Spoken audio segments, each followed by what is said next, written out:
do have a presentation prepared, and we're going to walk through the planning efforts that have been underway to date. And so that's our primary objective at the outset. There's also been a Mentimeter up. It's no longer up, correct? So hopefully you took advantage of that Mentimeter. That's a survey, and I saw some of the words that were popping up, and it was great to see alignment with what you're wanting to hear this evening with what we have prepared. So what we have prepared is, again, walking through strategic framework of the city, our planning efforts, which are multiple and they're all in alignment with one another. That's really what Dublin's known for. We're very much known for our planning and our thoughtful planning and strategic planning. And we're also known for sticking with the plans that we do, which is very, very important. We're also known for implementation, thoughtful implementation, engaging residents. And that's also where we are with some of our efforts. So the agenda for our presentation this evening, we're going to start with just a couple slides on City Council's strategic framework and City Council's goals. And then those efforts lead into the outline, the vision of the future. So that's speaking to Envision Dublin and other planning efforts that we completed over the past few years. Putting the plan to work, that speaks to implementation of those planning efforts, which is where we are. And then also talk about what we heard at the council meeting, what we've heard online. We've been monitoring engagement online. And then next steps for engagement. So what the process would look like moving forward. And then lastly, any questions that you may have after you hear all of that. So this is going to be a tag team presentation. I'm kicking it off, and then I'm going to hand it over to Jenny Rausch, who's our Director of Planning and Development. So in 2022, again, I'm going to start with the high-level strategic framework, which is led by City Council. 2022, Council embarked on a very engaging public involvement process to develop our strategic framework for the city. And that strategic framework set forth our vision. And that vision is that Dublin, Ohio would be the most sustainable, connected, and resilient global city of choice. And so those are our focus areas. And that vision is what staff and City Council are all aligned to achieve. And everything that we do, from planning efforts to projects to budgeting to initiatives and all of that, everything must align with those focus areas. And those focus areas are pretty broad. So we have sustainability, and sustainability can mean lots of different things. It can mean from an economic development perspective, fiscal, environmental, services. Connected, that means democracy, which is engagement. It means mobility, infrastructure, land use. We want everything to be connected. And then resiliency, of course, which can mean physical, mental, safety, and social. So all the planning efforts that you're going to hear are aligned with achieving this strategic framework and vision.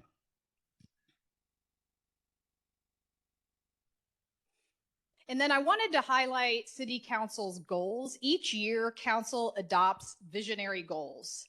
And they have a retreat, and they spend a lot of time exploring where we've been, reviewing progress on goals from the previous year, and then also discussing and adopting goals for the next year. And the reason this is important to this conversation this evening is for 2025, 2 of the goals that were adopted by Council are related to and extremely important for our West Innovation District. So this demonstrates Council's commitment to the West Innovation District, which includes Ballantrae and the area around Ballantrae. So the first goal that's specific to West Innovation District is to create a premier athletic complex. So you're likely aware that the city purchased Sports Ohio, Shepherd Excavating, and then the Carter Farms out by the railroad tracks. And Council's goal for this year is to take a step back and master plan Sports Ohio Shepherd Excavating and Dari Fields, so that we could take a look at that land comprehensively and make sure that we have a great vision for a premier sports complex in the future. So we want to make sure that we do it right. We're going to take this year to go through that master planning process. And that master planning process is going to look at access. It's going to look at transportation improvements that are going to be needed to improve that area and manage traffic. It's going to look at utilities. It's going to look at what amenities the community really would like to see in that sports park. So that's going to be a tremendous resource and amenity for Dublin in the long term. And then the second goal that's specific to West Innovation District is the last one on the screen. That is to accelerate economic development in the West Innovation District. And that speaks to the city just made a tremendous investment in the acquisition of land in our West Innovation District. It speaks to there's lots of planning that still needs to be done, both in terms of transportation infrastructure, improving the traffic flow, adding, transportation routes to improve the grid, and also utilities. And again, we want to make sure we're doing that right. So we're working with Planning Next over this next year to take the planning that we have already in place to the next level and make sure that it's going to best serve that area, town, and the greater community. So that's the highlights of City Council goals for 2025. And then I'm going to turn it over at this point to Jenny Roush, Director of Planning and Development. She's going to speak to the Envision Dublin Community Plan. Thanks, Megan. So as Megan shared, planning and how we look forward to the future is a really key component to Dublin and what makes Dublin special and unique. We really pride ourselves on being a well-planned city and looking at things comprehensively and collaboratively. So in 2023, we embarked on updating our Envision Dublin Community Plan with the goal of integrating recommendations from the other plans that you see here on the screen, which included our Parks and Rec Master Plan, our Dublin Sustainability Plan, our community health needs assessment, speed management, and our housing study. So really looking at all those key planning documents and things that we have done over the years and bringing that and integrating that within our community plan update for Envision Dublin. And that really helped us to inform that and inform those recommendations. And as part of that Envision Dublin process, City Council adopted that almost a year ago in July. And this is, the community plan is an important document. It really helps us set that framework for development and zoning decisions, essentially why we're here tonight and why, when projects come forward, how we use that. So we're really looking at how to make thoughtful decisions based on public input. So as part of that Envision Dublin process, it was an 18-month process and included a variety of opportunities to be engaged with over 5,000 points of engagement throughout that. It was led by a steering committee of stakeholders within the community. So really having that opportunity to hear from the community, hear from that steering committee, and to help guide that document. So that's really important to us because we're making sure that aligns with the community's feedback. As Megan mentioned, our city's long-term goals and how council prioritizes the community plan helps set up what those goals should be and how we help to achieve those with the plan. This also helps identify future development opportunities, opportunities to make investments, whether that's in infrastructure, but also importantly from ensuring our fiscal sustainability. So as a community, right, we want to be able to pay for all the amenities and infrastructure needs, new and existing, and that's a huge part of making sure with this community planning effort that is balanced, right, that we have the opportunity for new things to happen, but we make sure we take care of our existing infrastructure. So how do we, from a financial standpoint, make sure that we can do that moving forward? And the plan really helps us to determine that.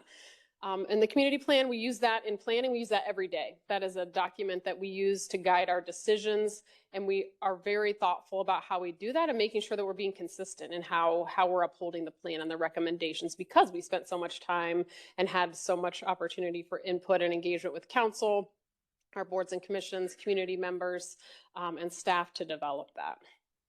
And again, looking at this not just within the city of Dublin, but how does this, from a regional standpoint, how do we make sure that we are collaborating with our neighbors, understanding what they're doing, and how that impacts us, and vice versa. And envisiondublin.org is the website. So if you want to get more information and see the plan online, that's the opportunity to do that. One key element within the community plan is something we call the future land use map, future land use plan. And that is really looking at how land citywide should be developed over time. So the vision for the community plan is a 10 to 30-year vision. So it's looking long term and looking at that opportunity for where do we grow, what areas need to be preserved, areas of change, and how do we help support the quality of life for our residents and business owners. So each color on this map then represents a different land use that is a recommendation, as I mentioned, that we use every day when we're guiding development for the future of Dublin. So some key things to highlight on this future land use map when you're looking at this is one of the big conversation points as part of the plan was how to support existing neighborhoods, understanding that that is a significant and important part of our community. So how are we making sure that we are supporting neighborhoods and providing amenities adjacent to preserving that character, connectivity. So that's a really key component. And that's a lot of the yellow area, which you can see is a significant portion of the city is residential. Another item is, as I mentioned, providing those areas for a mix of uses. So where people can have a walkable environment, you can get to different services, you can live, you can work. So identifying areas appropriate areas within the city for where that can be located. Additionally, again, we have to balance the residential piece with the employment generating portion of our city and how land is going to develop. So looking at those employment generating corridors and making sure that we're providing opportunities to provide future development that supports the fiscal health of the city. Additionally, then, as part of that, Dublin, as I'm sure you're aware, has traditionally been very office based. So one of the key discussion points as part of this community plan was looking for areas where flex and industrial uses could be appropriately located to help diversify that tax base and employment generating uses. So that is a big component within the plan that's different from previous plans. Again, the residential focus is really where there can be new residential, is largely focused in that southwest area. So again, south of the city, south of the Ballantrae neighborhood and sort of that western boundary of the city. And again, back to that regional growth and collaboration. So the connections you'll see, and Jeannie is going to get up and talk about mobility. We don't just stop at our boundaries, right? Understanding how this fits in with the larger regional area. So then within the plan, we have, as I mentioned, the future land use plan, but then we also have 6 special areas. And these are areas that, from the city's perspective, need additional detail and guidance that help provide some recommendations that are very specific and unique to the areas that they cover. So that can be land use, transportation, infrastructure, design. So one of those areas is the West Innovation District, which again, we've shared background on that, but there's some really great opportunities within the plan and items that we really want to highlight that, again, provide a benefit to your neighborhood, areas within this West Innovation District, adjacent to the West Innovation District, that include, again, additional employment opportunities, but looking at, as Megan mentioned, Dari Fields and Sports Ohio, what are the opportunities related to youth sports and how that's integrated, and the importance of that, and that being a council goal that's a nice tie-in to what the plan recommends. We're also looking at a signature trail connection, so that would connect citywide, and that starts and ends here at this end of the city. So how do we connect that? So that's a really great amenity that will be going through this area and benefiting the western area of the city. I'm sure you may have also heard about our future plans for the opportunity for a rail connection. So that is also within this area, shown in that sort of upper left-hand corner. So if there's going to be future rail, that's where we would like to see that, along that rail corridor. And again, some additional transportation connections. Again, that traffic is always a concern, and how are we mitigating that as development happens? So that's a really big component of this as well. And then just wanted to highlight the southwest area. That's another special area plan. Again, that really focuses on residential development and the opportunity for that, providing a mix of residential uses and types. But also really important recommendations are transitioning between new development and existing neighborhoods. So how do we make sure that those align when development proposals come forward? This area also has some natural features, so how do we preserve those as well? And then again, to the future roadway connections, such as the future extension of Tuttle Crossing Boulevard. So as you can see within the future land use map, and then drilling down to these special area plans, we're really looking at the details of this. And that really includes anything from land use to infrastructure, parks and recreation, and thoroughfare and transportation planning. So with that, I'm going to turn over to Jeannie so she can talk about another component, which is the multimodal thoroughfare plan. So good evening, everyone. My name is Jeannie Willis, and I'm the Director of Transportation and Mobility. So part of the Envision Dublin Community Plan is our multimodal thoroughfare plan. You can see it here on the screen. And this is our plan that guides how streets and our transportation network and corridors are designed and used. Not every street is created equal, right?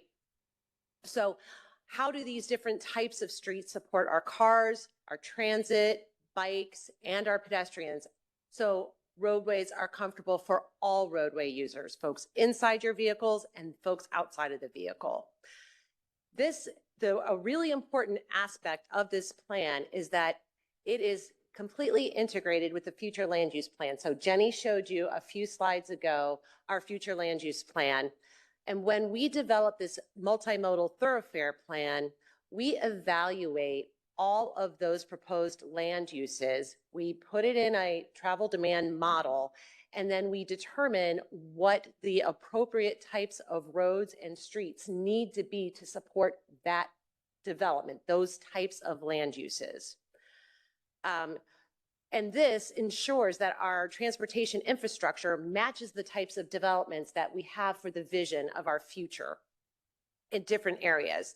For example, a mixed-use center may need wider sidewalks, bike lanes, transit stops, while an employment corridor might focus more on freight access and high-capacity roads. And this coordination between the future land use and the transportation network helps us build safer, more efficient, and more accessible places as the city grows.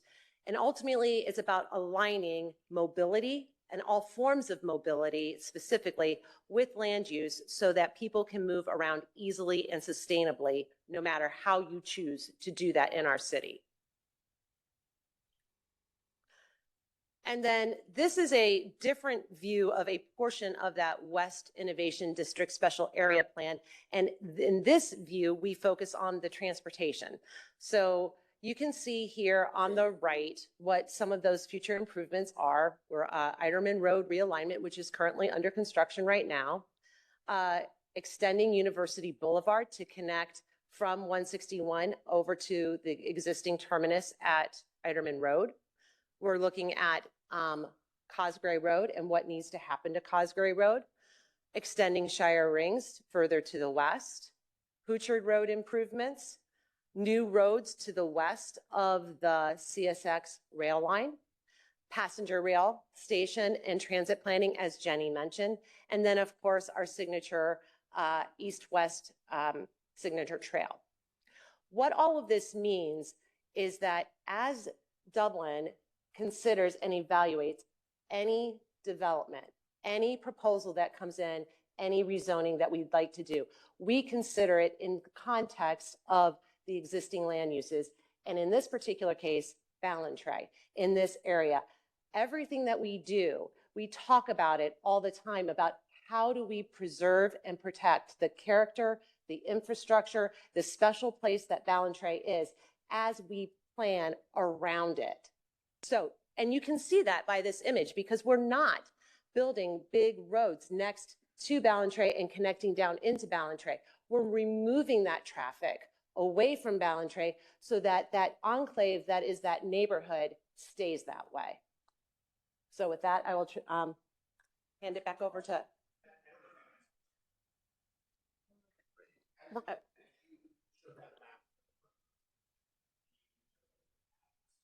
This one or the other? Okay.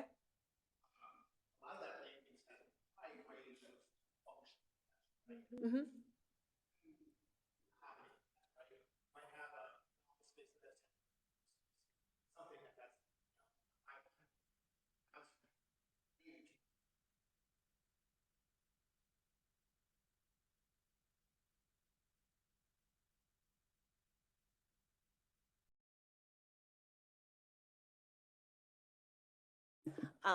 Thank you. And so there's a range of answers, but in the travel demand model itself, we will use typically towards the higher end of that intensity to make sure that we can accommodate that travel. Then as development proposals come in, we take another look again to make sure that those assumptions remain consistent, and that's the size of road that we need. Because we don't want to overbuild roads, but we don't want to undersize them. We want to make them we want the baby bear size, right? We want the just right size road.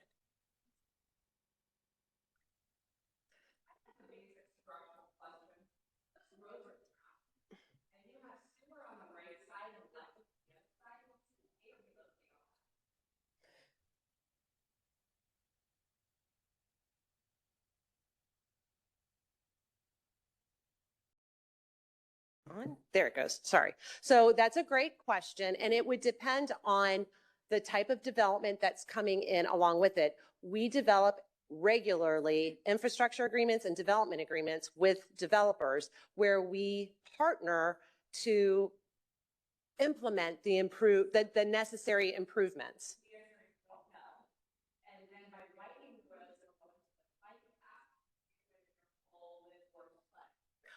We would certainly relocate any sort of shared use path facility that would be associated with any road. We would not eliminate it. It would go away. Well, we would shift it. So, I mean, the road might get wider, but we would relocate the bike path so that it would remain against the road. Which I don't know which road you're talking about. So it's narrow, but we can widen it and we can get more right away. So yeah, no, and I have driven it many times. You'll go right into the development. There's a strong corner too that you said you would do, so. Correct. Yep. Okay, so we can definitely, take some follow-up questions here let us maybe get through the rest of this information in the hopes that helps answer some of your questions, and then we can definitely come back to answering further questions and more detailed, concerns as we move forward through this. So these are all great questions because this helps us explain how we use the planning piece of this from the land use and the thoroughfare plan and all the other recommendations within the plan and how we use that for the implementation. So this is how we put all these pieces together, is looking at the community plan. So that's that vision for the future. That is a policy document. It's not the rules, the regulatory piece of that. That is the zoning component of this. So that is what establishes what uses, and when a rezoning comes forward, we would look to the community plan for what that recommends to help us identify and make sure that whatever zoning is applied to a particular property is appropriate and in line with the community plan. So the zoning sets up those legal requirements, this specific dimensions, whether that's height, how many dwelling units can be on an acre, how much of your building can be, of your site can be building versus green space. And again, really making sure that aligns with the community plan. And then sort of the third piece of that is this exact, tonight's meeting, really that public review process, right? So as development proposals come forward, understanding how those meet the plan, how they meet the zoning requirements, opportunities for public hearing and input sessions. And again, really as part of that process, we're looking at what is the zoning permit, what changes need to be made, and ultimately what is that community guidance. Those are the things that are considered as part of that public review process. And when we put all three of those pieces together, that is the goal of, you know, how the community ultimately develops and how we use them to implement that. So I'm going to talk a little bit about West Innovation specifically, just in terms of background, just so that everyone understands the West Innovation District specifically. So that was established in 2008. That was part of a planning process similar to our Envision Dublin update. It was called a couple other names before, Central Ohio Innovation Center, Economic Advancement Zone, but that is synonymous with our West Innovation District. So really looking at that opportunity for flex uses and research and development, and having that opportunity to include that in this western portion of our city. So that zoning code exists and has existed since 2008. We have made changes over time in the several instances, including at the beginning of this year to make some additional modifications to align with the community plan.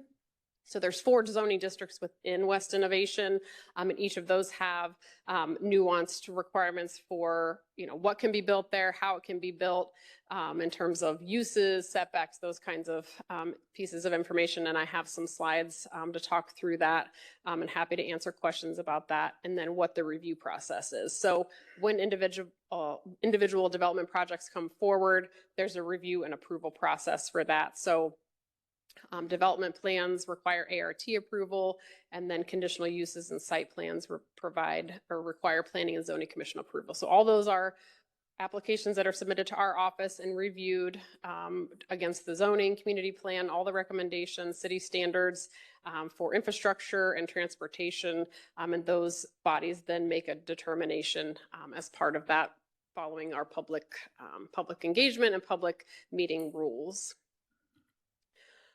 Again, some examples of proposals within that West Innovation District, but then also within the surrounding area.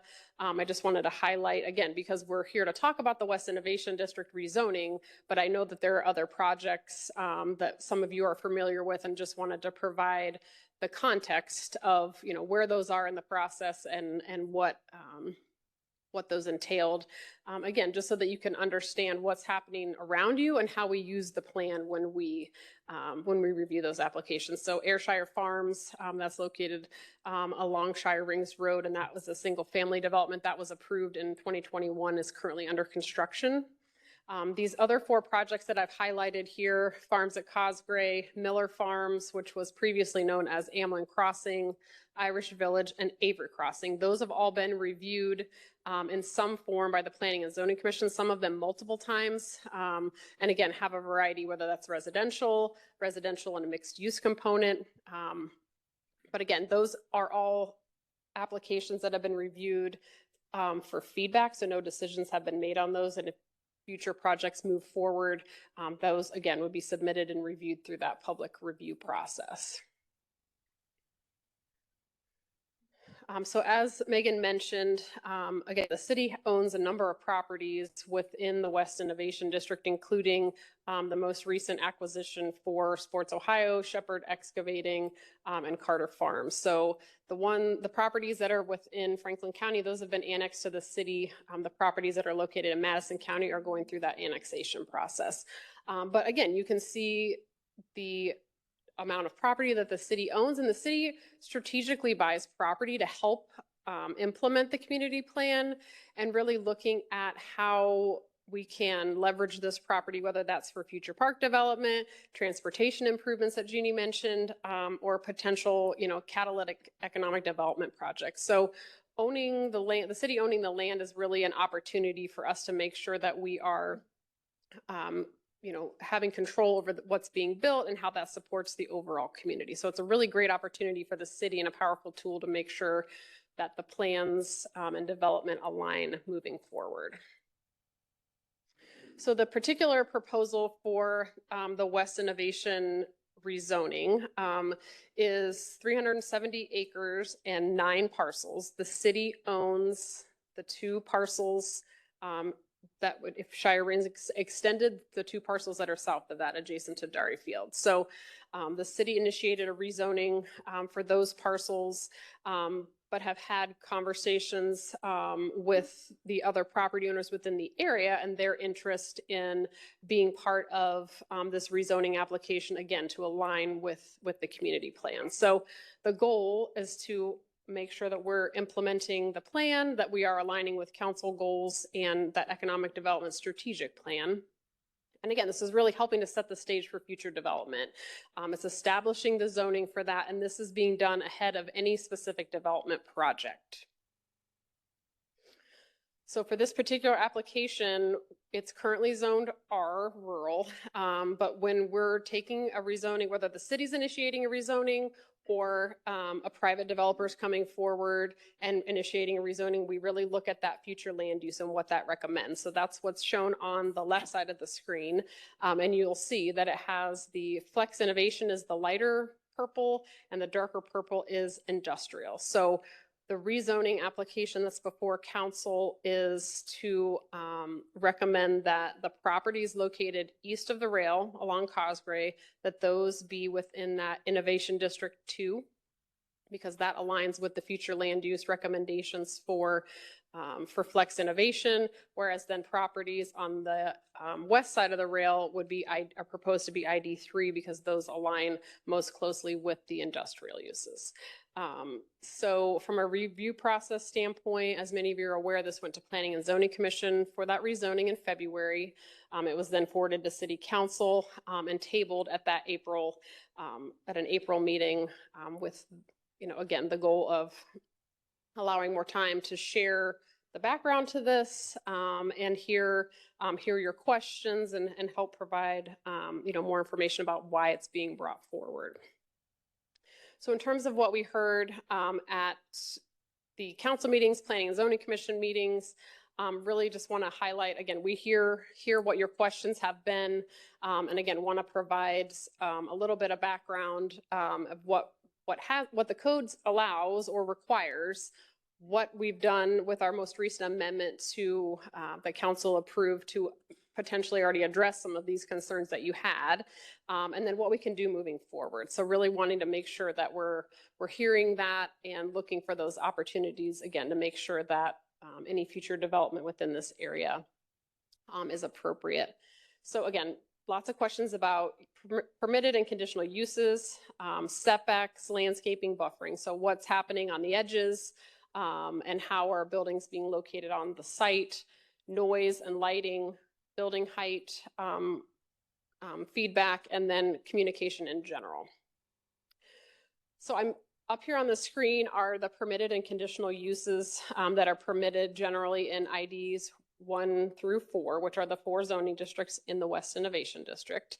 The code is available online as well, so you can go and check that out in more detail. But I did want to highlight on here because I know there were some questions about data centers and those being permitted. So the code, as was recently changed by council, now makes data centers in the 3 districts where they're shown a conditional use. So that means that should a project come forward for a data center, that would have to meet the conditional use requirements, which address any potential adverse impacts to the neighborhood, and that's required to go through the Planning and Zoning Commission for determination. So again, you see the variety of uses that are permitted or conditional as outlined in the code. And again, each district has a little bit different intent behind it, which is why the uses are a little different. But you're able to, again, get a sense for what those are. In terms of the setbacks and buffering, we had a lot of conversation at council about this when this was initially brought forward and with the code amendment. So within those 4 districts of the West Innovation District, it's ultimately depending on the building type. So the taller the building, the more setback that you need to be. Again, that is to help minimize impacts on adjacent properties and your view into the site and what you're seeing. With that most recent amendment, within the Innovation Districts 2 and 3, we have changed the code to require a minimum of 150-foot setback when it's adjacent to residential. If the community plan, or in the area where the community plan, particularly along Cosgray Road, makes a recommendation of 200 feet, that is the setback within that particular area. So it's increased along that Cosgray Road frontage because that's one of the recommendations within the community plan. But at a minimum, when a development project in those two districts is adjacent to residential, the minimum setback is 150 feet. And within that 150 feet, there's required to be mounding and buffering within that. So landscape material, you'll see an example on the right of what the height of that mound could look like in terms of feet. That's a comparable size to that sort of typical 12-foot height of a mound, and then there's landscaping on top. And you'll see that that's closest to the street, right? So the code would want you to put the landscaping closest to the street, so when you're driving down the street, you're not necessarily seeing over the berm. You're seeing the landscaping piece of that, and you're not able to, it's helping to screen those buildings on the other side of that. So for comparison's sake, I wanted to share along Cosgray Road, there's an existing buffer, and that's within a 50-foot setback. So again, you get a sense of the existing condition on Cosgray. So this is adjacent to Ballantrae, that's on the right-hand side. So again, you see mounding with the landscaping within that 50 feet. That's a requirement for that, for the neighborhood. So in terms of what, as for example, along Cosgray Road, what that would look like in comparison. So you're able to see, again, from a scale perspective, 50 feet on the neighborhood side, and then the setback is 4 times as much with then that mounding and landscaping on top. So again, helping to give a sense for, you know, council's desire to make sure that we are providing that adequate buffering. There's also historic, you know, home and barn, particularly on the 2 city-owned parcels, that the community plan recommends that that be preserved as well, and that would happen within that 200-foot setback. Again, some additional comments and questions about the flex innovation uses and where those exist in the city.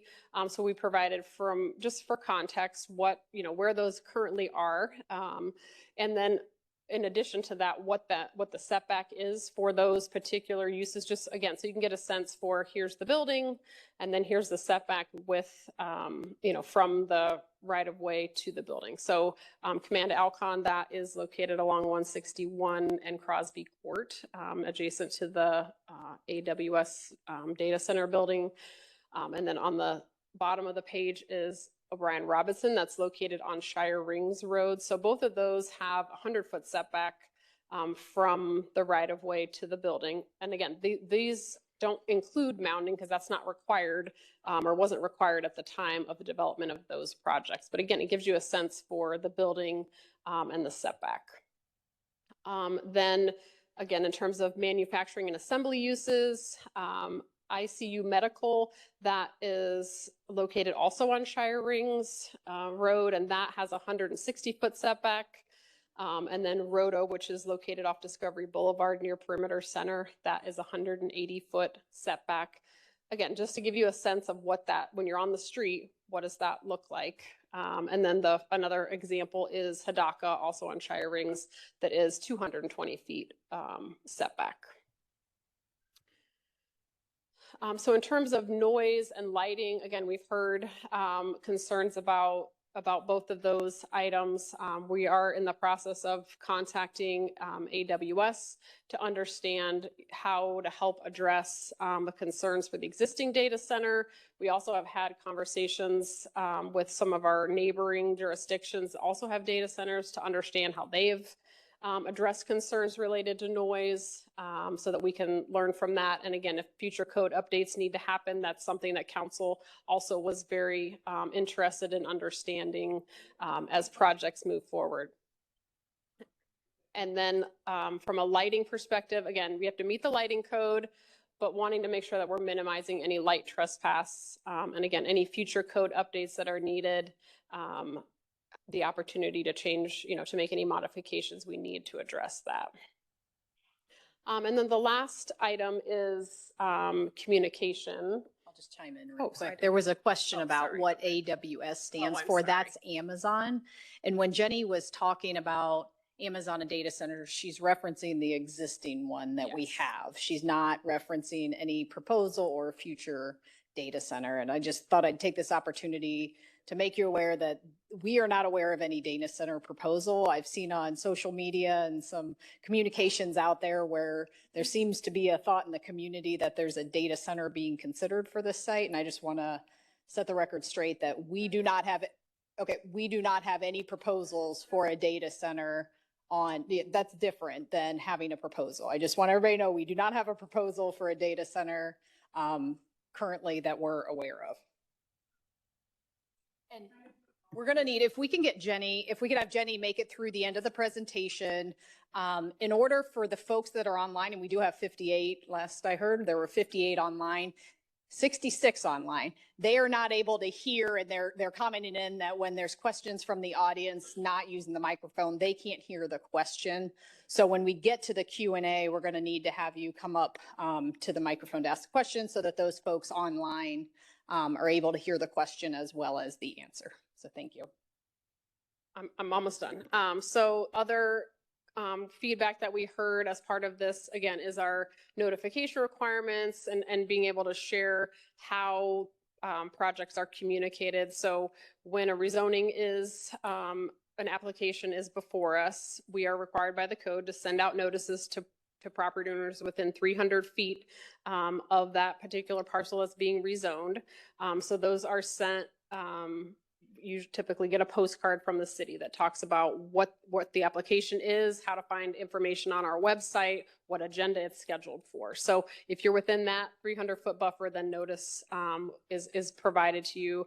We also are not required to, but find it very helpful to put signs. We have development signs that we put typically on the property, again, to give some additional awareness. If you're driving by, you're able to see that and understand that something's happening, and you can go to our website and look at that. Additionally, we do reach out to the HOA leadership contact that we have and provide that information to them to share with the neighborhood.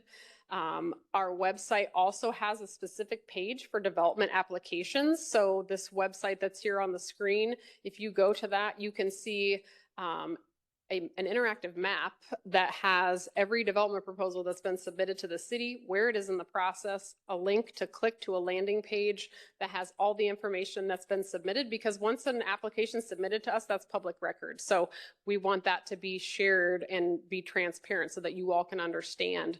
And that's something, again, that, you know, separate of a notice, you'd be able to go on there any day, all day, every day, to see what's happening and understand the status of that. So we really, again, really take to heart being transparent and sharing information about projects and where they are in the process as well. And then we did also hear some concerns about when you're searching for Envision Dublin, that the search criteria wasn't really bringing up great results. So we've modified our search criteria so that you can now find that in a much easier, useful way. And additionally, when applications are submitted and are scheduled for an agenda, that agenda is published ahead of the meeting. A staff report is also published, so staff's recommendation to the board or commission that's making that decision, that's also included on our website, so you can read ahead of time. It's typically the Friday before the meeting, what the merits of the case are, what staff's recommendation is, or feedback that we're looking for, the applicant's looking for to move forward. So in terms of next steps for engagement, again, we're here tonight. We definitely want to understand your questions before this rezoning moves forward. So at this point, it is the ordinance was tabled at that April City Council meeting, so it has to be procedurally removed from the table and scheduled for a second reading council agenda. So at this point, we're looking at May 19th for the item to be taken off the table and scheduled for that second reading, which would be June 23rd. So that June 23rd meeting would be the opportunity for the public hearing. So there'd be public comment as part of that process. So on May 19th, that's just procedurally taken. There'll be no discussion. That's just that being taken off the table. So the public hearing, additional public engagement would be that 23rd meeting. And ahead of that meeting, again, within our requirements, notices for property owners within 300 feet would receive a notice of that meeting. Again, for anybody that's not here tonight, that's within that area, that would be included. We also, again, given the level of interest and people's willingness to share their contact information throughout the process, and tonight, if you share that with us, we'll be able to send an email of that meeting as well. So if something happens or something changes, then you'll be aware. And again, council's agenda would be updated as well. So that's particular to the rezoning ordinance. And then any future development projects that come forward, again, would have to submit an application, go through that review process, and again, be posted on the website on that interactive map, and then have a landing page with information. And then depending on the proposal, would go through that review process, whether that's planning commission, administrative review team, and notices are sent out for those particular reviews. So with that, definitely want to open it up to questions so we can understand and share any additional information. So you want people to go to the podium, I guess? Yeah, okay. So in an orderly fashion, I suppose.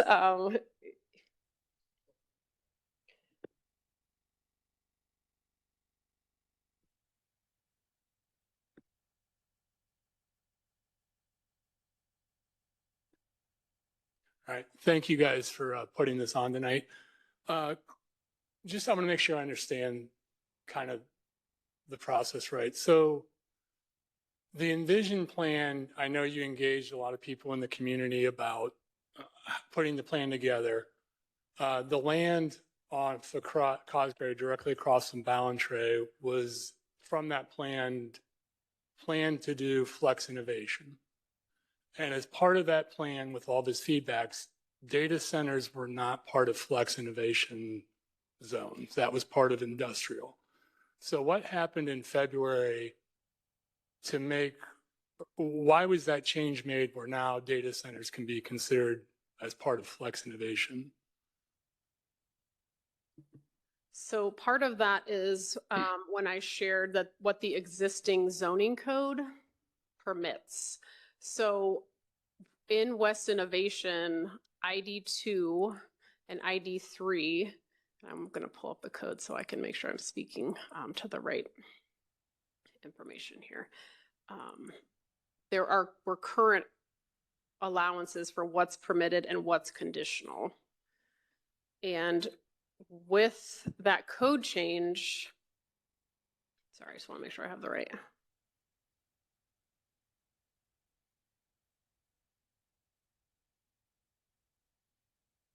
So in ID2, data centers were previously permitted already. So the change to a conditional use is adding a layer of review that was not there before. So in ID2 and 3, the existing code before council made that amendment, data centers were already permitted because that zoning district already exists. On the Envision plan though, page 4 of the land use and development, page 21, it states data centers are industrial. Flex innovation is not data centers, they're distribution centers. So, and I know you guys talk about like employment opportunities, and like a data center takes up a huge amount of square footage. It creates a ton of environmental noise and it employs very few people. And like, we don't want that. Like, you have plenty of room behind, east of the tracks. There's plenty of room east of the tracks that is ID3, I believe. Like, put the data centers there. Like, we don't want that across from Ballantrae. That's just wanted to share. So thank you. Thank you. That's good feedback. If I could maybe have you say your name and address just so we keep track of who's talking about that. Sure, absolutely. Okay. Amy Scheibel, 5884 Barons Court Way in Ballantrae. So there is some discrepancy in your presentation and the document that's online. The presentation states that there's conditional use for data centers, but on the documentation found online, it is not listed as a conditional use, that it is for ID2 and ID3 data centers are allowed. Could you explain that? So that's what I was just explaining, that the code prior to the amendment permitted data centers. Council changed the code, which again, the zoning code needs to be, Was that that was after February 20th, 2025? yes, that was in April, Okay. yes. You should probably update your documents. that Yeah, are so online. the zoning code, the published version, it lags because of our legal publishing company. But when people call our office, that is what is the Okay, rules. so let's, next question is conditional use. What are the conditions that need to be met in order for a data center to be? Great question. So conditional use standards. So it's not just data centers citywide. There are lots of uses that require that conditional use criteria. Let me pull that up.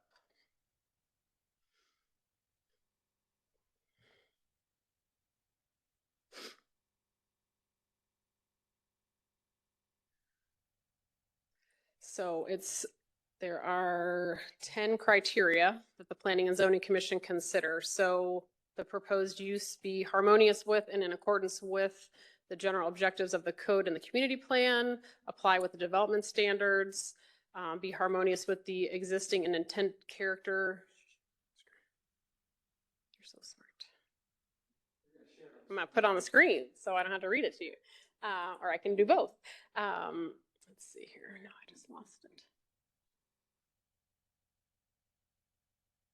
Here we go. So it's this letter C. So will not have hazardous or negative impacts, adequately serve public facilities, will not be detrimental to the economic welfare of the community, operational details, vehicular access, detrimental to property value. So they have to meet and demonstrate that they meet these criteria for the Planning and Zoning Commission. Yeah. Well, they have to, yes, they have to meet those conditions to be approved. Yeah. And they being the ones that have. The applicant. So somebody bringing forward a proposal that's a conditional use has to demonstrate that in the Planning and Zoning Commission. Okay, there's lots of questions. A lot of people, and I don't want to take up a lot of time. The second one is that you discuss that AWS, which is Amazon, is going to be brought in to do a noise survey or study. Why would you choose a data warehouse company and not a third party? So what I was saying was that we have reached out to them to understand how because we have understood from other communities that Hilliard and in Jerome Township, similar concerns about noise, and Hilliard was successful in, at least from our understanding, helping to minimize the noise for the data center, the Amazon data center that's there. So we've reached out to them to understand what factors and what, I guess, measures have they taken to minimize that. So that was my point, was that we've reached out to them to help solve the problem that people are sharing concerns about. Okay. I just want to cite that Dublin's goals is sustainability. Data centers consume an average of 300,000 gallons of water a day. The footprint of a data center has surpassed the airline industry. So I don't know how zoning this for ID2 or ID3 will meet Dublin's goals. Well, again, ID2 and ID3 permit a significant number of uses that are evaluated based on the code. So it's not just data centers that we're talking about. This has opportunities for other development within that area. So, okay, thank you.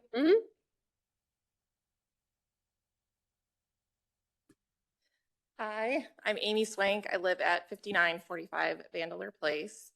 And just because I wanted to clarify the comment, most of us are here, I think, because of the concern for data centers. So I know that you're saying we're not talking about data centers, but we're here because that's a permitted use under the code. So if the city's saying that they're willing to just take that out, I think a lot of us would applaud and leave you be.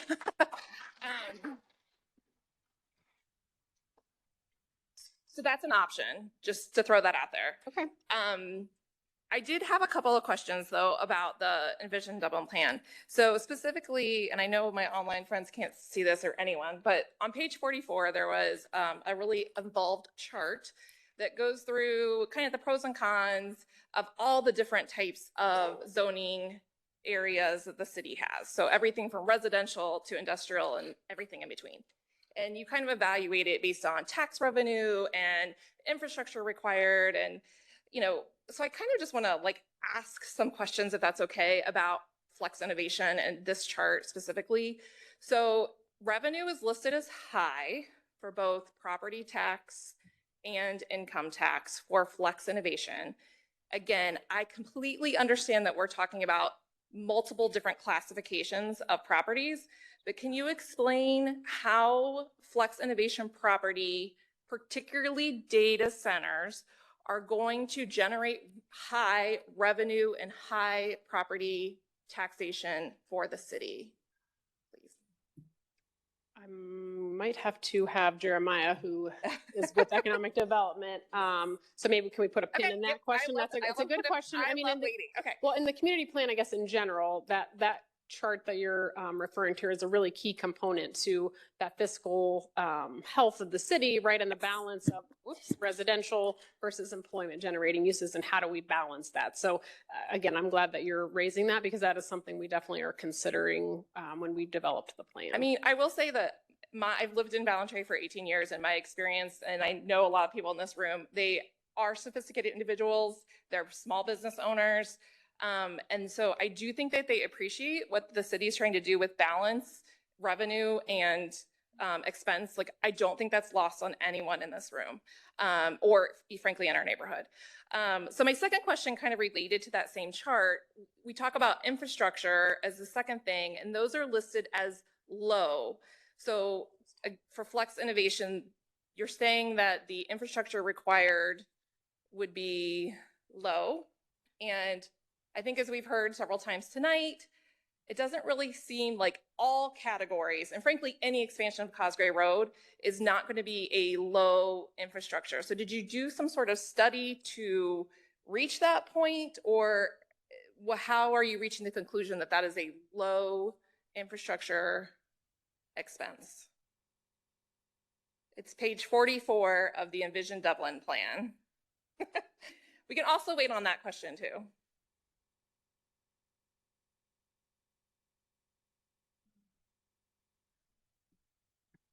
Sorry. I'm going to answer your question. We just had to step out, and I was trying to listen to out there, and it didn't go. So if you could re-ask it one more time. Just the infrastructure question? I know the business question. Sorry, the tax revenue question? Yes. So on that chart on page 44, you'll see that there's all the zoning categories in the city of Dublin. Yeah. And so you kind of listed pros and cons of each, right? Trying to balance expense and revenue. And for flex innovation, which is what we're talking about here, while I do understand that there's many different types of flex innovation, that why is revenue high? What is the city basing that on? Like, the projections you're saying. Yeah. So what data what studies have you done? Just, if you've not done any, what's the theory? Yeah. No, I understand your question. So, how do we say it's projected to be high revenue? Is that essentially you're to explain why it says high revenue based on the anticipated future land use, it will result in high revenue? Is that correct? Particularly when you're looking at it compared to some of these other areas. Yeah. Because I'm assuming you use the same criteria for the entire chart. Yeah. So a step back broadly in terms of the uses, right? So one of the things that we, in all the community plan and that we're doing as it relates to sustainability is the economic impact as it relates to, in our case, the revenue generation from income tax. And so what we're balancing there is Dublin has a history of very strong revenue generating economic based employers is what they are talked about in the industry, right? Those folks that make a product or sell a service that have customers outside of your existing market. So when we are evaluating projects, we have that very high threshold, and we've made it very clear in the community plan to say, hey, based on the impacts that you will have in the development itself, we want to make sure that you also are providing a substantial and sustainable revenue source to provide quality amenities and all the other roads, streets, parks, and all the things that our residents expect. And so that's why we have placed that as an important category of evaluation of any project. And so have you done any research with respect to this area in particular, what that might look like? Yes. Okay. Yeah.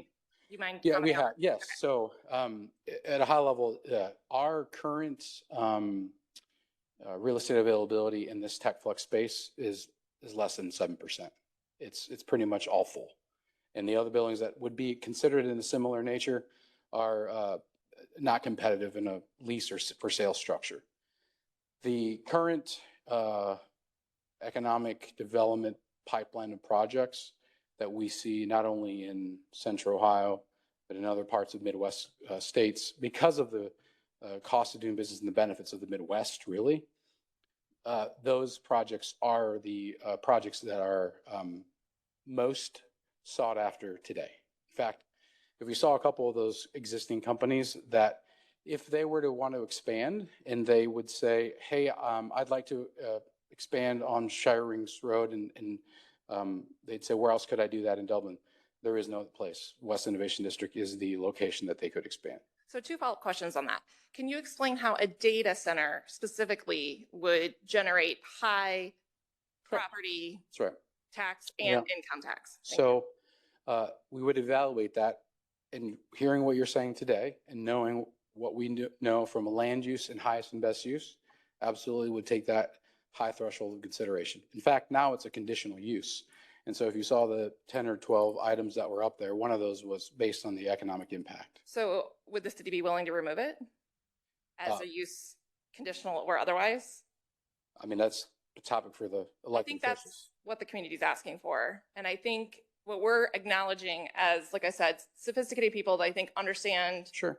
where the city is coming from, that, yeah, we get it. You have to make money. We're telling you that the data centers aren't going to meet the objective, even though this chart seems to say otherwise. Sure. I just don't think, I actually did pull some numbers if you're curious, but I know there's a line behind me, so I want to keep moving. Second question was about infrastructure, same chart. It says low.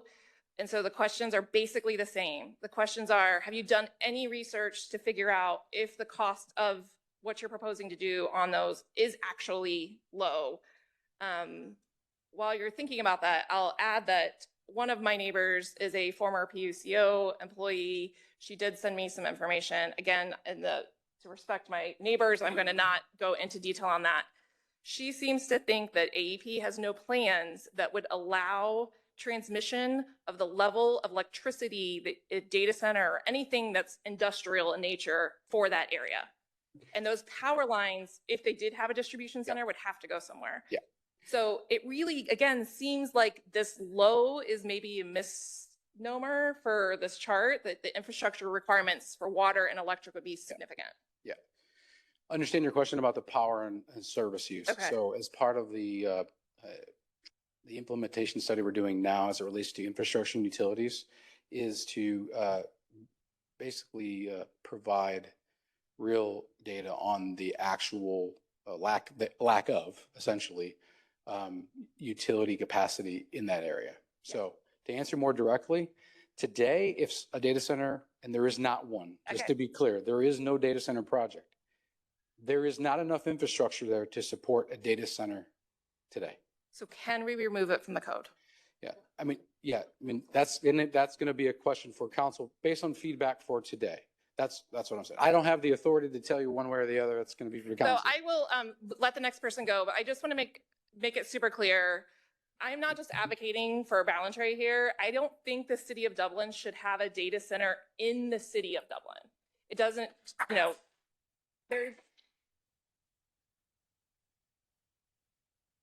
it doesn't make sense based on your own priorities. Doesn't make environmental sense based on the sustainability goal you have. I don't even think it's good PR, frankly. So I think that's the ask from the community. Thank you. And your position, and one other additional thing about a data center, sort of the scale, right? So obviously, rightfully so, everybody's interested in the large, they call them hyperscale data centers, right? The AWSs of the world, the Meta, Microsoft's very large data centers. There, to be sure, there are existing small scale data centers. In fact, there's one on off of Emerald Parkway today that has a significant amount of corporate employees in the front. Now they have a very small, it's only 30,000 square feet, but it exists today. It's Expedient Data Center. They are located just off Emerald Parkway across from Emerald Pediatrics. They built that. That is the Shiring TexFlex area. So again, you would drive by, it is a office looking product, right? So it's very small scale. So I think the compromise there would be if you want to redefine data center to be something smaller. Yeah. So I'm Tim Myers. I live at 5845 Glendaven. Could you show the map again of the rezoning WID 1 through 4 west of Cosgray, please? And just to clarify, that is generally zoned as flex innovation, right? Not industrial. Just want to clarify my understanding on that.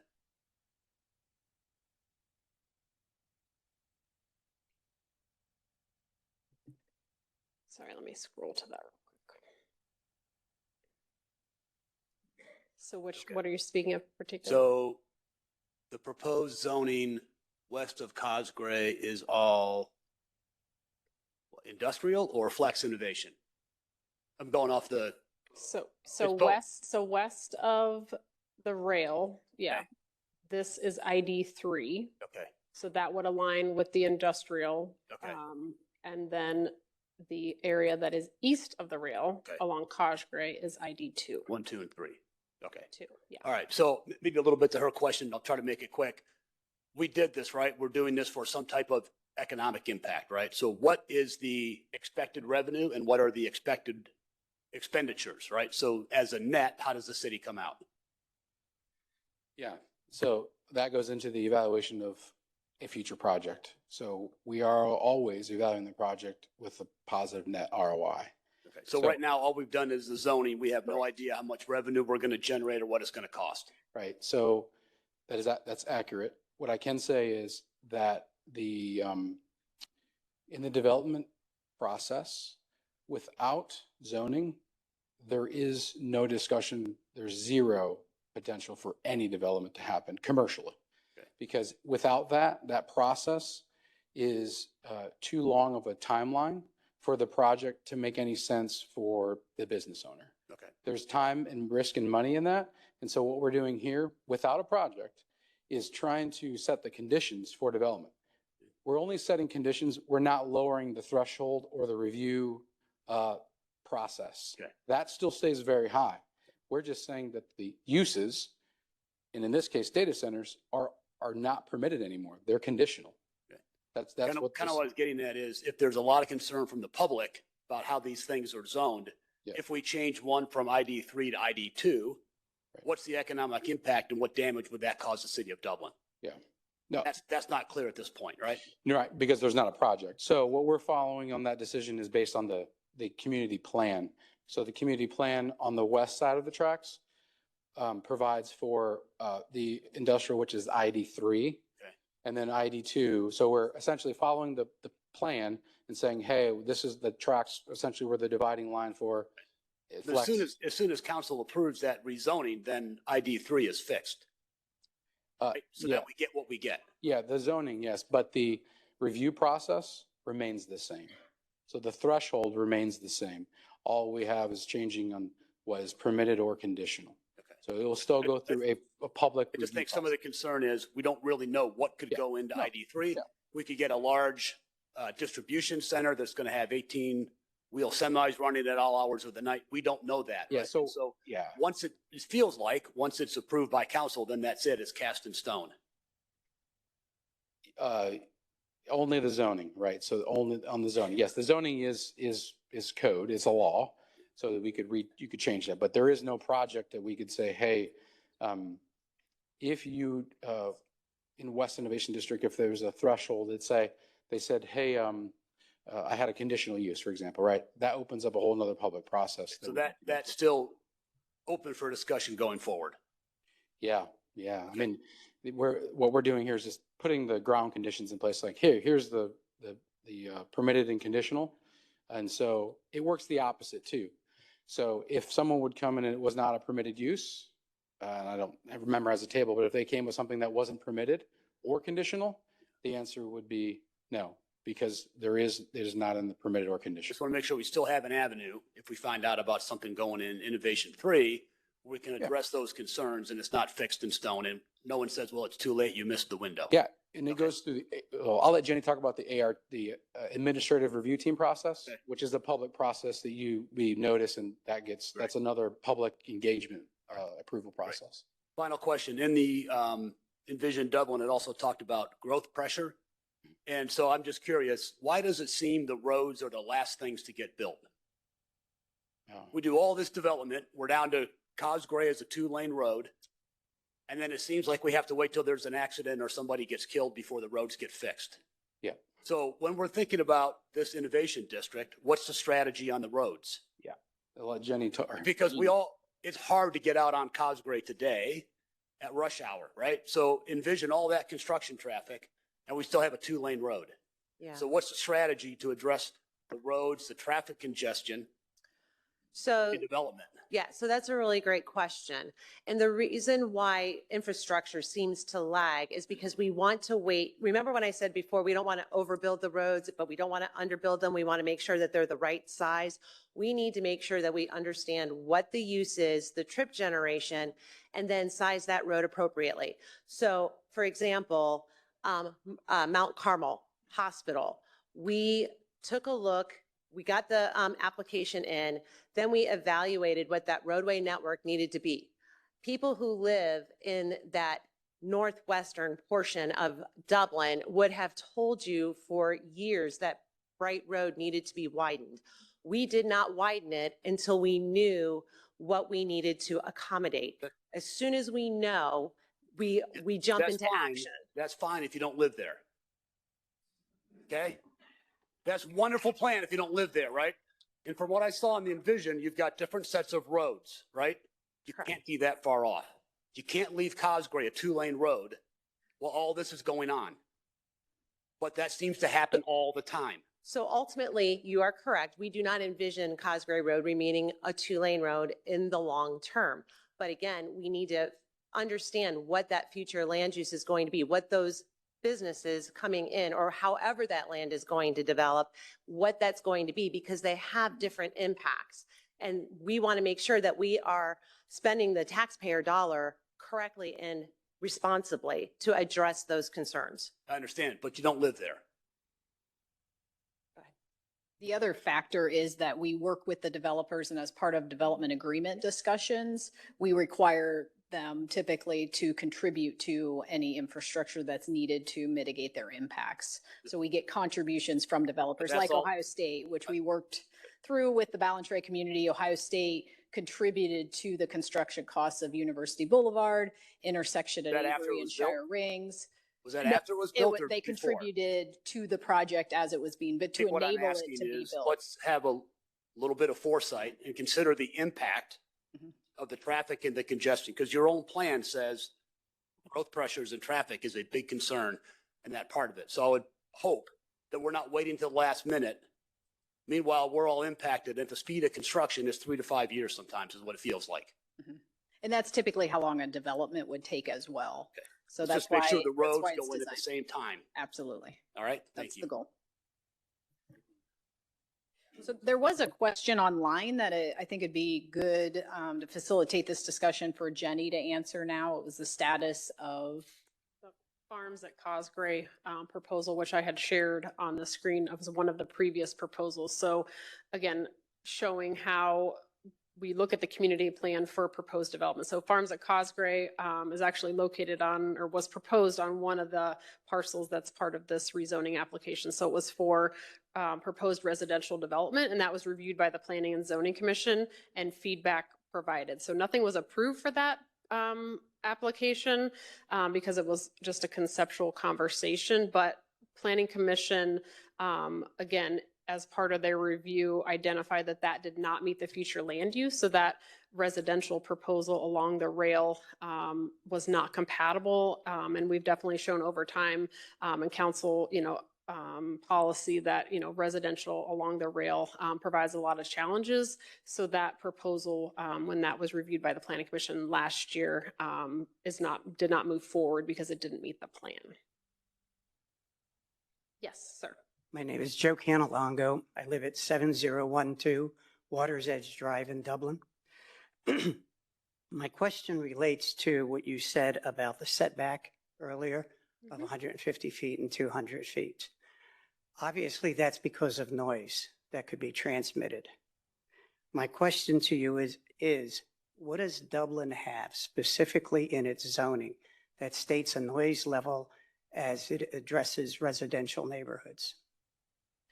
So we have a general noise ordinance within the code that outlines what sort of, I'll use the word normal, but everyday noise is. Again, as part of this proposal for this particular rezoning, but then as part of the zoning code update, that question was raised.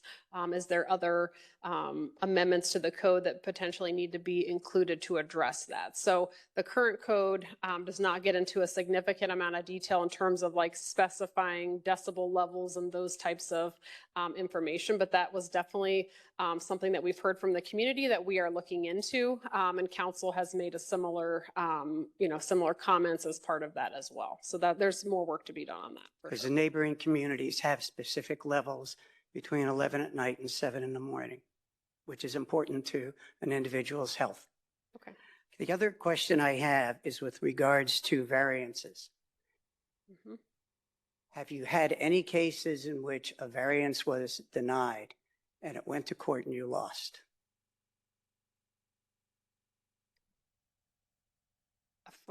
I would have to talk to our legal group. I mean, honestly, there have definitely been cases where either variances are appealed and determinations made by the Board of Zoning Appeals that there has been litigation following that. I don't know all the specifics of that, but I'm sure in the history of the city that yes, that probably has happened.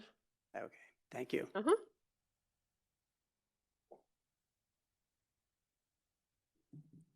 Good evening, Joe Black. So just a couple questions. Thanks for the information, but my first question has to do with how do we actually find out about these meetings? So if it wasn't for a neighbor of mine, I live at 5920 Trafalgar Lane, I would not have known about this meeting. So is it posted on the website? Do we get notice via email or flyers or whatever? Because this is very important to all Ballantrae, regarding the zoning.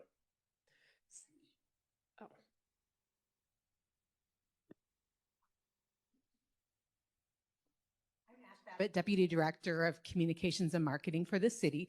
For this meeting today, we shared it with all of our HOA leadership. We posted it on social media. It is included on the website. We put it in our Dublin News Now email newsletter. So I don't know where you get your information about city events, but I promise you it was there. So do you follow the city on any social media channels or subscribe to our email newsletter? Okay, so that's where it would be. But we also gave it to the HOA leadership in their weekly newsletter. We send a newsletter out every Friday for them to follow it down. Speaking of HOA, they probably have all of our information. They can actually email us because this is a very important meeting. So what about maybe them emailing all of us or sending out something? Your HOA? Yeah, exactly. You would need to take that up with them. I mean, we have shared the information with them.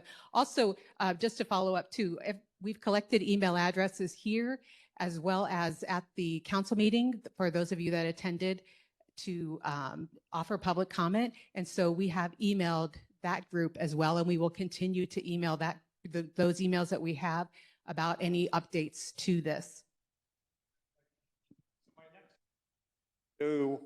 With the 300 feet, you mentioned that you're going to notify those homes? Is it just those homes there? Or you notifying all Ballantrae about this proposal?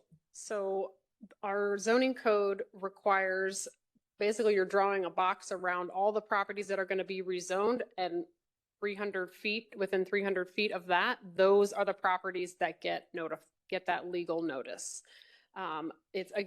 We have a website for all development applications that is updated when new applications come forward. So you're able to see in real time what's submitted, what's the status, what's the information. So that's always available outside of the legal required notice for when it's scheduled for a meeting.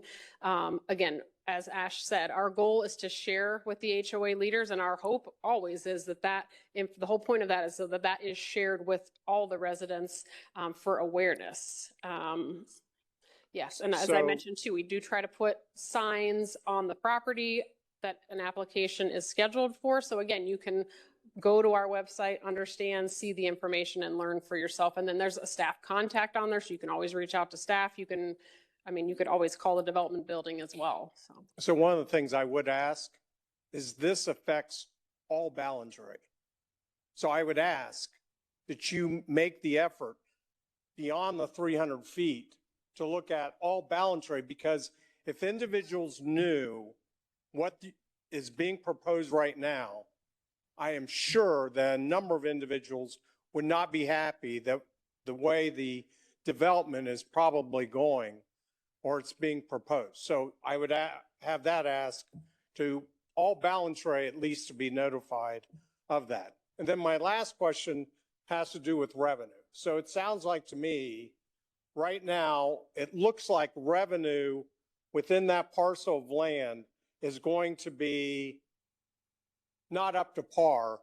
So if it's not going to be up to par, correct me if I'm wrong, if it's not going to be up to par, then why are we going to it's going to disrupt our lives in Ballantrae?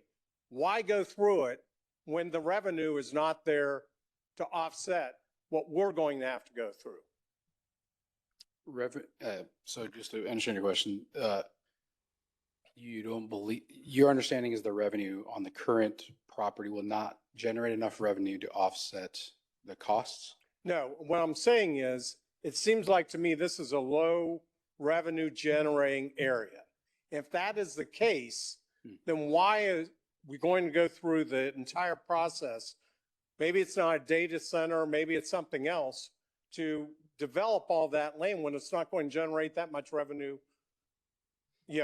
at the beginning. Now, if I'm wrong, please tell me I'm wrong.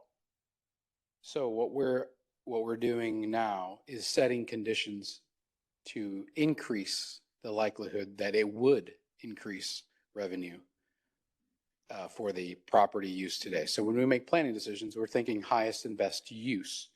And so as you saw in the council strategic goal or the city strategic framework, sustainability and economic sustainability to pay for roads, streets, parks, and all the like. And I think the gentleman had a good point there about, improvements to Causeway Road and the like. That revenue is only generated from commercial activity. Okay, thank you.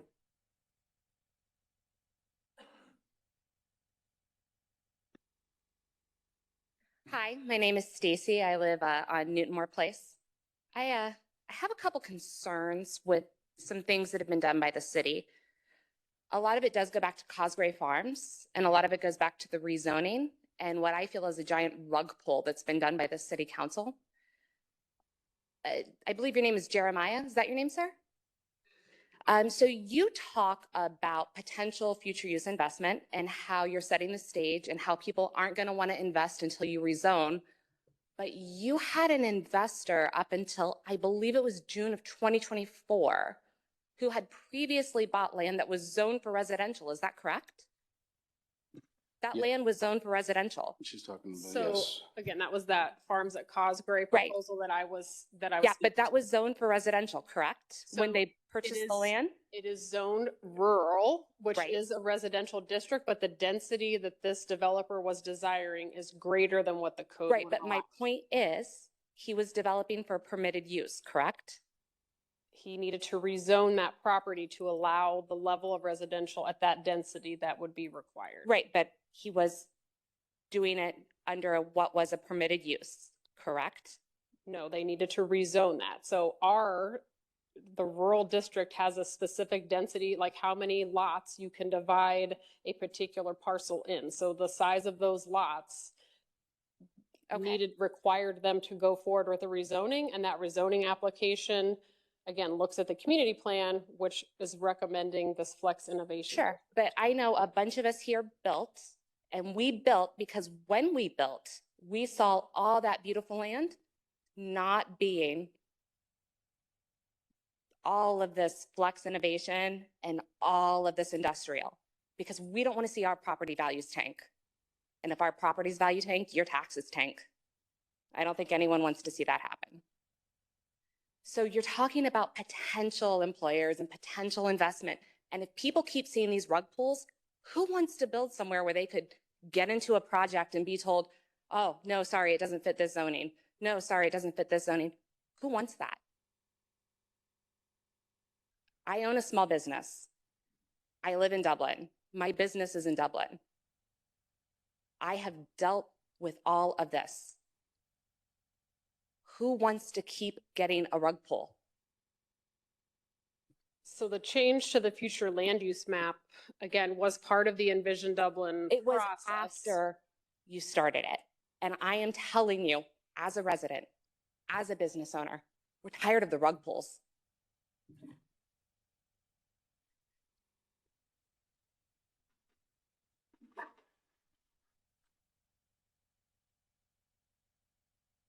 So I can't help, but I'm sitting there and I just can't sit there. Anyway, I'm Jane Fox with Dublin City Council and I'm your ward representative. Thank you. Oh, maybe you'll not applaud me in a minute, but I totally get where you're all coming from. I got into City Council because there were changes in the historic district with Bridge Park. I totally get it. But so here's what I want to say to you. If you haven't read the Envision Dublin plan, read it, because it is trying to envision an absolutely gorgeous area around your properties. Now, I was one of the ones at council that had issues. And that's because I'm a little bit of a code wonk. And I believe that code gives you the protections that you're asking for. Like you say you don't want a data center.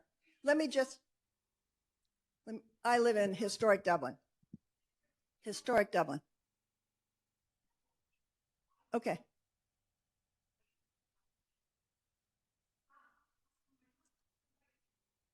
All right, let me just finish this because I think it's important for you to understand that in the Envision Dublin plan, it describes many of the uses that you're talking about. I understand when someone says manufacturing or wholesaling, you're thinking something big, ugly, and dirty. Hadakas have a manufacturing plant. They do automotive prototypes. The city of Dublin is not going to, and I'll just say this, they're not going to put up something that is going to destroy your property values. But they are interested in putting up something over there that is done architecturally beautiful, and you can read it in the Envision Dublin plan. You can read it in the code. They are buffering. I think there's better protections for buffering. Flex innovation is a lot less intense. Industrial needs a conversation. You're having it. There's a lot of things that as a neighborhood, you can come together, and this planning staff and Megan and council needs to sit down and once we get your questions, find the protections that you're looking for that assure you that you can have a great new community with a university, a signature trail, a premier sports complex, good buffering, the permitted uses that make you feel comfortable.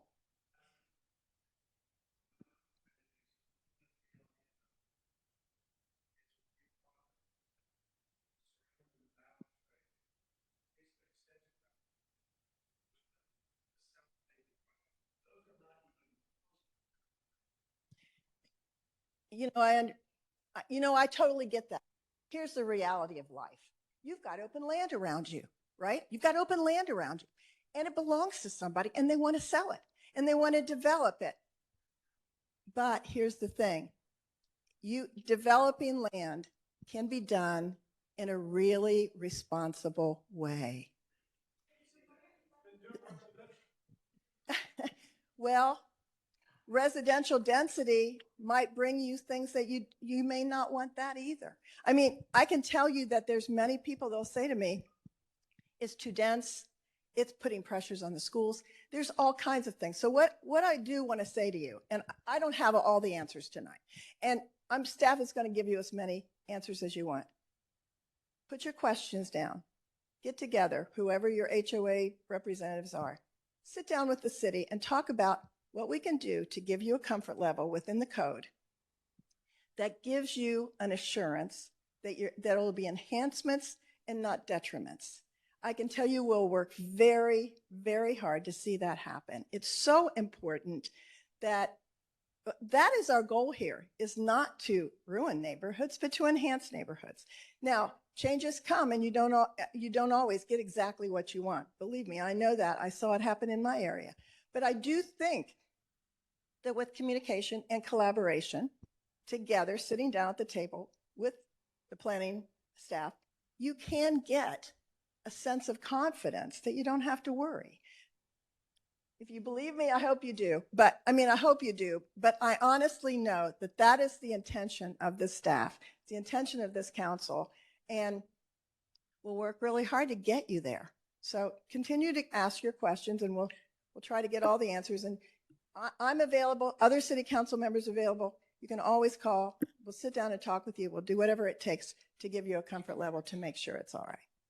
So I think since we talked about code, now that code's the topic, I think it's a good time for this next Mentimeter survey, because this is important for us to hear and staff to hear. We just completed a few updates to the code, and we can continue looking at the code. As Councilmember Fox explained, we can continue looking at the code, making sure that the sufficient protections are in place. So it'd be great to hear what's important to you for a potential code change.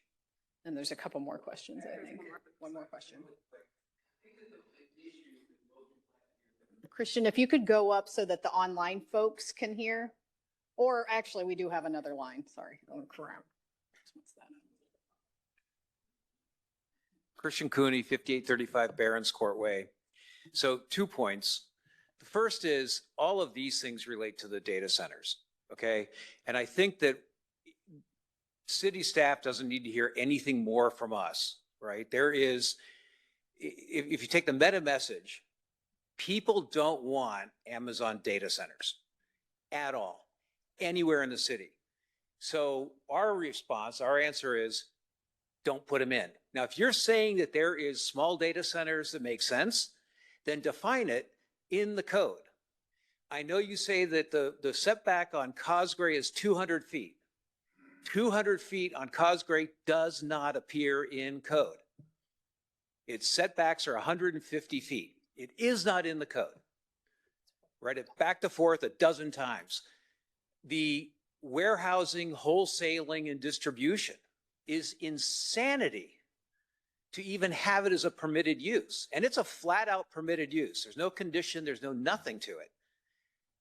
I think that the issue that we have is a lot of the permitted uses that are in there are, you guys either need to define it more tightly to make sense. Data centers that are over X square feet will not be allowed, period. Data center, and I think that would help us out. But right now, the code is so loose. And I was just a quick read, and there's like 5, in my mind, fatal fails in there. And it's not, that is immaterial. If you guys need to go back and you have a vision for what that is going to look like, to Jane, to your point, it's going to be beautiful. And I agree. I've driven down Shire Rings Road, and it's like, the city does good stuff, and this does look pretty good. And we've got better support with the berming and everything else in the current code for West Innovation District. And we should be fine. Now, the second, so how do we get that done in a rational way where, and this is more to the community, we've got to figure out how we get together and determine who we want to help noodle through that to then become the negotiators with the city on this code to fix it. Because I don't want, conditional uses suck. Because that means we have to make sure that we're showing up at every planning and zoning meeting, and we can't just be residents and relax. Because who knows what, we're going to get slipped a Mickey because we weren't paying attention because someone got into it, no one was looking. Okay, so that's the first one. The second one is the whole trust the Envision Dublin plan. Well, we just sat down and went through a concept plan for Avery Crossing. And in the Envision Dublin plan, it is explicit that the setbacks to maintain the rural feel is going to be the same as what's on the north side of the road. Kramer Crossing is 100 feet. Ballantrae is 50 feet. What was in the concept plan was about 25. That was considered fine. In the Envision Dublin plan, there's several, the whole band of development is 3 houses per acre up along Shire Rings Road, and then it goes to 6, and then it goes to 9, and then it goes to 12 when it butts up to the apartment buildings in Columbus. And the plan that was approved, and frankly, that planning came back when I challenged it and said, no, this is fine. This is consistent with the Envision Dublin plan. And oh, by the way, the Envision Dublin plan, we change plans every 7 years. It's not that big a deal. What is in Envision Dublin is brilliant, frankly. It is brilliant. And it did a great job of negotiating the large residential lots in Ballantrae and migrating them down to the apartments in Columbus. But when the final plan was approved, it was 6 units per acre, all the way up. The entire area was 6 units, and then it went to 12, or it went to 9 and 13. And that was considered, Jane, just so you know, planning and zoning came back. When we challenged them, we said, no, that's consistent with planning and zoning, 6 an acre is fine. And so throughout this meeting, we were told, trust the Envision Dublin plan. But when Kramer Crossing came up, planning and zoning blew right past it. They made no reference to the Envision Dublin plan. Planning and zoning blew past it. And so I'm just trying to reconcile that. I want to be able to trust the Envision Dublin plan because it really is an excellent piece of work. Now, it's problematic that we get all the industrial, but the protections that are in there are really intelligent and they've been really well thought out. I wanted to hate the thing, and I've read it like 7 times, and it really is a good piece of work. But we want to make sure that it's not just selectively used around our community. And so that Kramer Crossing, it's not Kramer Crossing, I apologize, the Avery Crossing. So how do we change the permitted uses in code? How do we get better definitions and tighter definitions around it so it meets because I think there's just a disconnect. You guys have wording in there that we read and we freak out about, and I think you guys are scratching your head going, I don't see what the problem is. So what the process is to fix it is, I think, what we need to hear. And we just need to know that there's not going to be another 5-building gargantuan data center ever built in the city of Dublin again.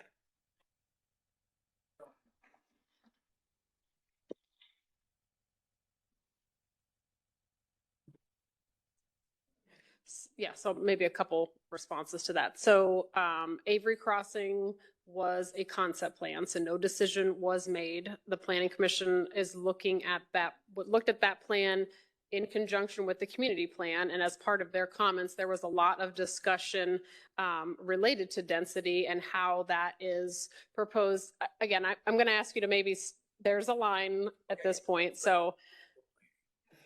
But the thing was, they didn't talk to the housing density and they didn't talk to the setback.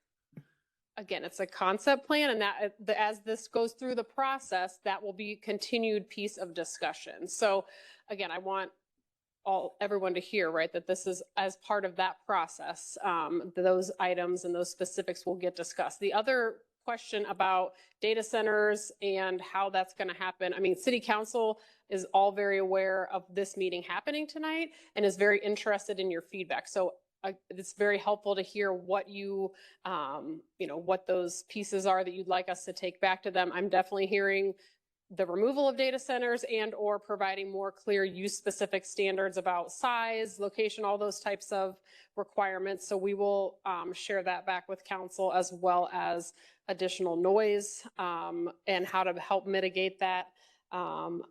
So again, the process for that is for us to hear from you, hear what your concerns are, report that back to council and share with them, and then they will provide us the direction of how to move forward with that, if that's additional code amendments and things like that. So again, I'm going to keep this Mentimeter on here so people can put their questions on there. We may not get to all of them today because we definitely want to get through all the people in line, but this will help us as we move forward to help with follow-up questions and answers as we move forward. So ma'am, I apologize. You've been waiting a while. Oh.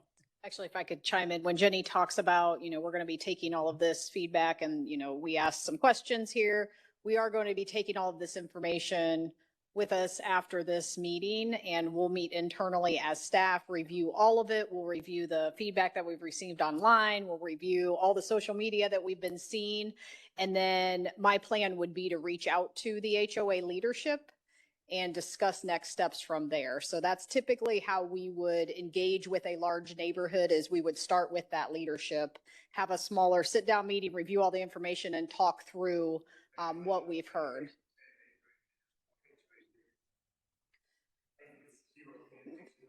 Yeah. Mm-hmm. Well, an alternative would be if you all want to get together and, you know, let us know if there's a leadership change. I mean, that's really the best mechanism that we have to have these discussions. Like that proved to be successful for the Ohio State University Wexner Medical Center project. We have other examples where that model really, really worked well. And it's important to have leadership that. Mm-hmm. Mm-hmm.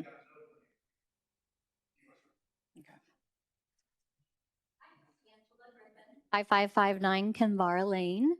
And if you look at the map that you've presented us, we are most impacted by all of this development. And unfortunately, I was missed, I hear 5,000 times, and I think many other people, because we still are finding people that are unaware of what's happening around our neighborhood and are very concerned. You know, we have been trusting. We've been very trusting. And one of the councilmen asked us, you know, trust us. And we trusted. And then there were the power lines. And then we trusted. And then the Emerald development. And now the Western and Avery. And we are just surrounded by this. And don't feel like we have been included. I know you tried. Somehow you missed us. There's nothing. Sorry to say it again, nothing about data centers that is sustainable or connected or resilient. Nothing. And being conditional is not good enough. It needs to be off. So my question was, but I think it might be obvious, is there any chance this is not going to be rezoned? Is there anything we can do to prevent this from happening? So again, this has to go through that public review process. So it has to go back before city council. And there's a public, it's the public hearing. So you would be able to come to that meeting, share your concerns, feedback to city council before they make that determination. But the code could be changed as well, as far as like the use of the different aspects. Correct. So that's what Megan was sharing, that we'll take all the feedback that we've received. We will discuss internally and share that back, again, engage with the neighborhood as she suggested, and bring that, again, that would come forward potentially at a future date. So. Okay. Well, we appreciate your night. You know, this is our home, this is our life, this is our health, and obviously it's of utmost concern to all of us. Thank you. Thank you.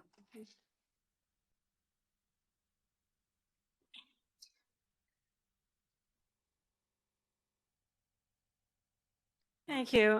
My name is Debbie Kroll, and I live at 7015 Ballantrae Loop. Lived there since 2011, seen many, many changes since then. I want to take a different track a little bit and just have council step back a little bit and think about the history, because someone said on their presentation, Dublin has a history, and certainly does have a history. And it began back with that Revolutionary War soldier who was given this land. He sold part of it to an individual named Sells, who hired a surveyor named Shields, as I understand it. Sells asked Shields if he would name this settlement. That's a story.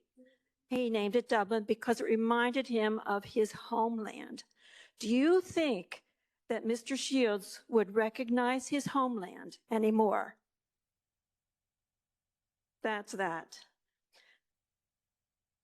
I wonder about also history, going back to history. Before Dublin City existed, there was Washington Township.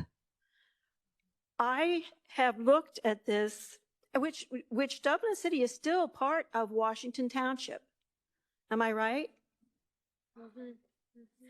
So in this West Innovation District Code amendments, there is nothing in here about Washington Township. Washington Township provides our fire and EMS service. Is that correct? Am I right about that? That's correct. Where is Washington Township in all of this planning? Because this says to me, more fire, more police.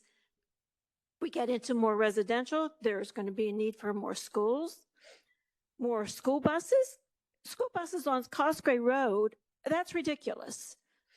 I mean, I'm sorry, I'm being too passionate about it, but I just wonder if you are going to relate yourselves to Dublin, meaning Dublin, Ireland, not working.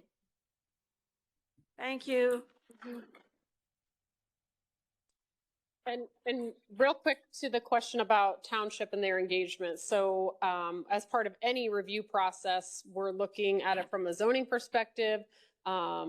Police, fire, engineering, transportation are all included as part of that review. So Washington Township does have a representative that works with city staff as development applications come forward to make sure that all the fire requirements are met as part of that, just for everybody's awareness. So thank you.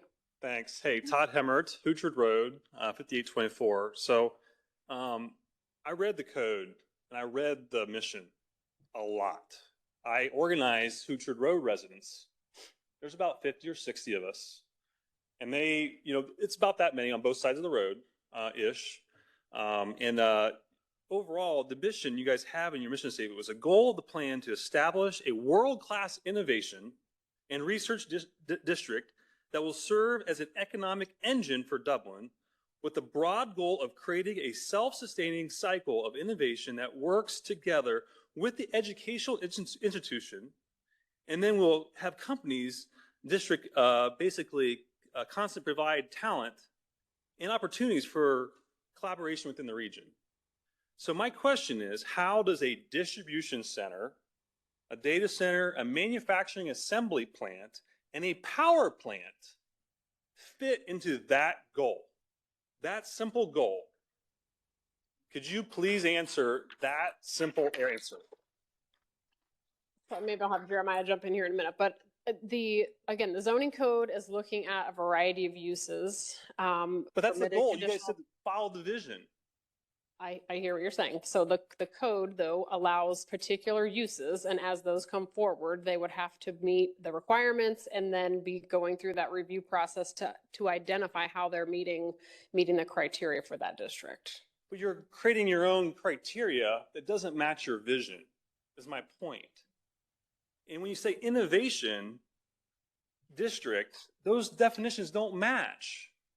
It feels like it should be called West Industrial District.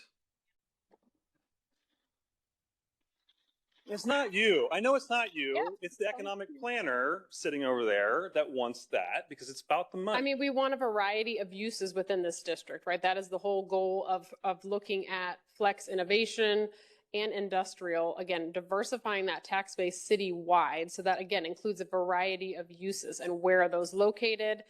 Again, as Jeremiah mentioned, we are looking at this implementation piece and understanding where are the right uses fitting in the right spaces. And that is part of this conversation. I mean, this is helpful feedback because, again, similar to the data center conversation, if there are other uses that are concerning, this is the opportunity for you to share that with us and we can go back and look at where's that appropriate? Do there need to be different standards? Those types of things. So this is helpful for you to hear your feedback. So then like innovation and research, that has a particular target. I work in a research and development center and the income and salary is quite high. So that makes a lot of sense for revenue.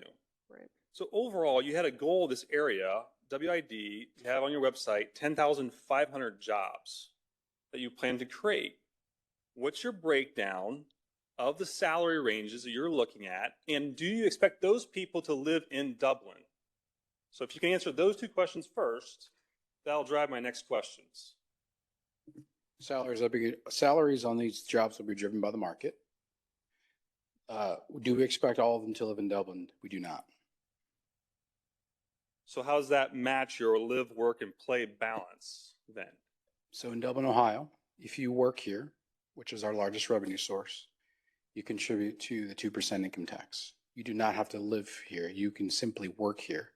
In fact, more people come to work here every day than leave. So that is the revenue source. We do not require the employees to live in the city of Dublin. Okay, what's your target salary that you're targeting for innovation and research or this district? Is there a target range? Because a warehouse employee makes about $20, $25 an hour. That's a lot different than a research engineer or a medical, research facility. That's right. That's a huge discrepancy. So maybe describe it not in a silo, but integrated work. So you work in research and development. Perhaps in some locations, maybe in your particular office, not everyone is a researcher or development team member. There are other folks in the facility that may be some back office, administrative, filing, drafters, what like. So the mix of uses are complementary to allow for research and development and other related uses to take place in the same location. So you don't have a target then? No, we don't demand. The market bears its own pay rate based on employee retention and recruitment. So then you can't make a plan then for the investment you're looking for versus your payback. You want to rezone it and then look for the result. You're fishing. You got your fishing rod out there and you're just trying to see what you're going to catch. Sure. And then you're going to reassess it at that point, whether you're going to go forward or not. Is that correct? No. No. But you don't have targets. We have target industries. Those industries are, and those targets are, those industries are aligned with the land use. This is really, you're dancing around words. You must be a lawyer. No, so I'm sorry. I'm not. I'm an engineer. Maybe we'll. I understand your question. Okay. Right? I understand your question, sir. Maybe I can ask you this. Together. There was a small business owner here. Yeah. The city of Dublin does not dictate what that person pays their employees. I understand, but you have to have an overall objective and a target of what you're looking for to have an outcome. Yes. I always work for the end, the goal to get the plan has to meet the end. Yes. So it doesn't feel like you have that. Otherwise, you'd be able to share it with us. Tonight, you didn't share any of that. Right.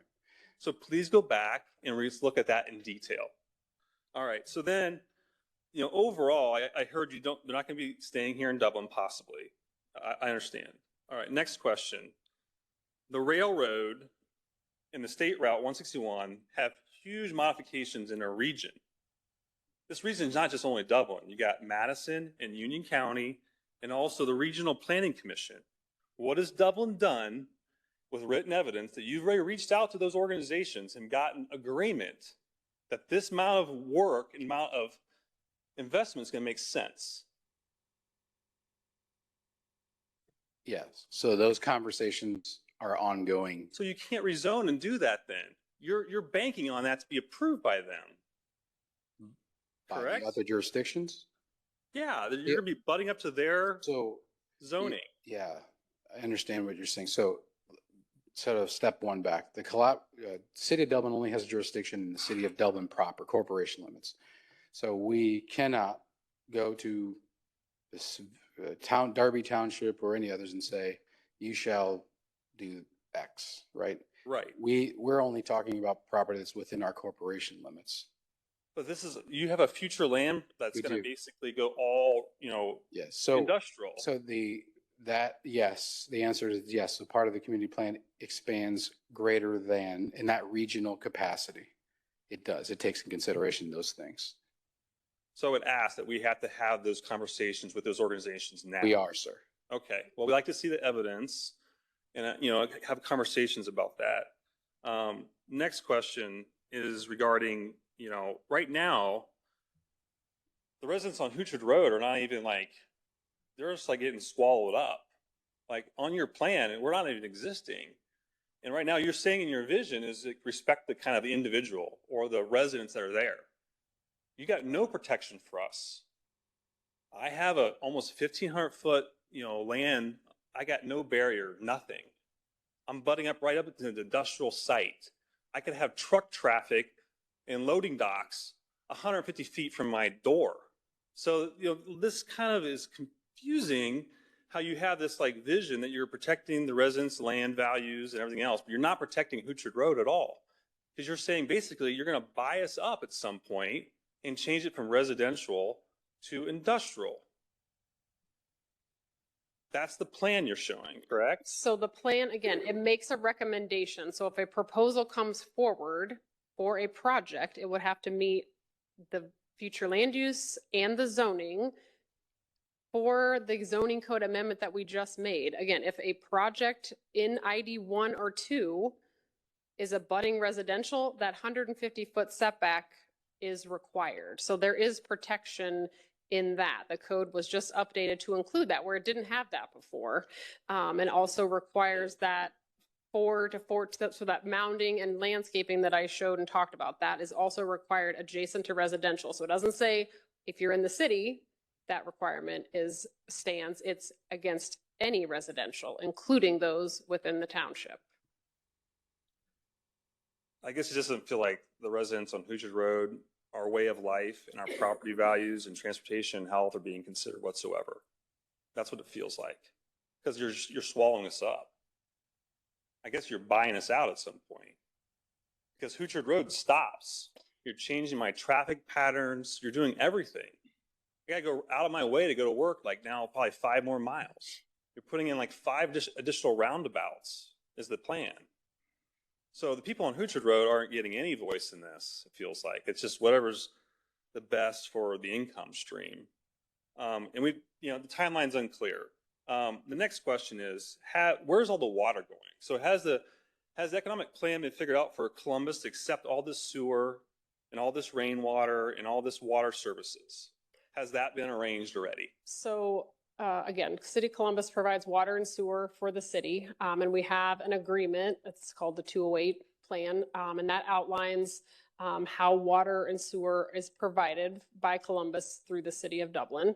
With the community plan update, that was another component that was studied. So the future land use map represents what can be served from a water and sewer capacity. That doesn't mean improvements don't need to be made, but that study and that infrastructure piece of that was included. And if you look through the plan, there's a whole section about utilities and watersheds and sewer sheds and how those utilities are provided citywide.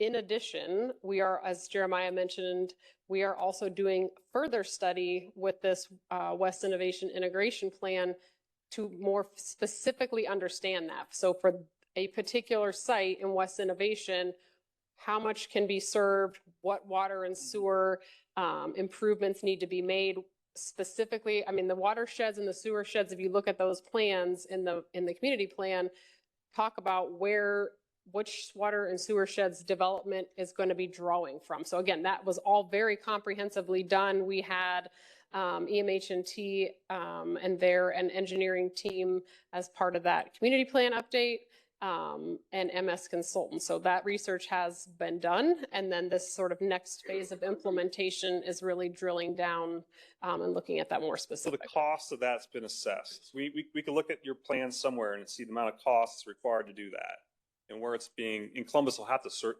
service this. Because Dublin's north, water flows south there. So I again, don't understand quite how you're doing it, because I read through the plan, like I said, 5-6 times. I saw nothing like how it's going to work. Am well, I again, wrong? so again, the plan talks about where it's coming from, how that's being assessed, and that's all part of that same fiscal conversation. So again, it's not just land use and economics, it's also transportation improvements and infrastructure. So that all plays into, how we make sure that this plan can be constructed and followed through. So there won't be additional wells just simply drilled to make the water work in this area. Again, I'm not the infrastructure engineer. Oh, One last big one. I know Jane. One last big one is the petroleum lines. So there's massive petroleum lines in this area. Has that economic impact been studied, and how much is that? And there's railroad there that you can go underneath the petroleum lines, can't go underneath. So I'd like to understand if that's been assessed. So yes, we are very clearly aware that there are transmission oil lines in the area. They have been accounted for. We stay away from them. We do not plan to move them, but we are very much aware that they are there. Thank you. Okay. Yep. Yeah, Thank I got you. it. But I could go on probably all night. But it's there's a lot of questions here. The follow-up's still confusing. You got the 23rd of June, but we're going to do another one session. You don't understand. You're not seeing any details. All right, I went through the website over and over again. So you see how these plans, it just feels like we're going to be like, it feels like.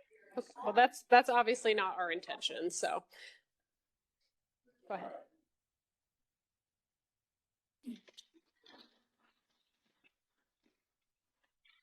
Hi, I'm Lynn Roos, and thank you for hearing me again tonight. I would like to make a statement that I've heard many times via email and tonight, that you spent a whole lot of effort, thousands of touch points, to give fair notice of public engagement during this whole process to residents and neighbors, to be good neighbors. Lindsay and Megan, both. I got stuff from Lindsay, email describing all these communications for 18 months plus of public involvement and input. I received notice because I have a shared property line with this proposal 6 days before the final vote from planning and zoning. And I came to speak. I was shocked that there were only 3 of us that spoke. There might have been 4 that night. I don't know how many neighbors were here, but I don't think there were that many people from Ballantrae. I don't think there were any. I don't remember any, no. But I got to speak that night, and I brought up the idea, the concept that they approved the web service building, which is over a mile from my house, and I've lived there 35 years, and it puts out a noise that you cannot escape. I think we've all heard it. Jane researched it after my statement at the P&ZC meeting. And Amazon recognizes they have a problem, but how does 14-foot mound protect against a 70-foot high, 68-foot high building that emits from its roof, not from the parking lot, from its roof? So anyway, and here's, I want to ask you to search your hearts, everybody, all of us, search your hearts. If just a few hundred flyers put out after that PZC meeting, just a few hundred flyers, this is the response. So how fair is it to you to say you absolutely engaged the public? How is that? I think that defies common sense. It really does, because these are Dublin residents. So anyway, and I don't want to be angry about this. I just want to, and I agree with Christian. Dublin does a great job lived here a long time, not in the city, but close by. And there's so much more detail that needs to be figured out here. And with engagement, we will figure this out. I really do believe that we will. But here's something, again, to the fairness of the communication. We're talking about taking this off the table in a month at City Council. Is that right? Not voting, but taking it off the table. And then possibly voting a month later? Really? I mean, really, is that fair notice as well? Because if we are truly developing and evolving together with something that is fair and makes sense in the long run for everybody, it seems like it might take a little bit longer than that. The comment to me at the planning and zoning meeting that night was, it's a done deal. Sorry. That's a summary of it. We've got millions of dollars invested, and we've been at this for 18 months. You had plenty of opportunity to come here and show up and speak and share. That's just not true. Search your hearts, really. If we had fair notice, if we had fair public engagement, a few hundred flyers passed out to a few houses wouldn't have created this response. And I think it'll get greater as people learn about it. And that response is good because you'll get the engagement you say you're asking for. And I would urge you not to accelerate, which one of those things up there said accelerate this. One of the things on the screen, the first one tonight, said the goal was to accelerate this. Hurry it up. Why?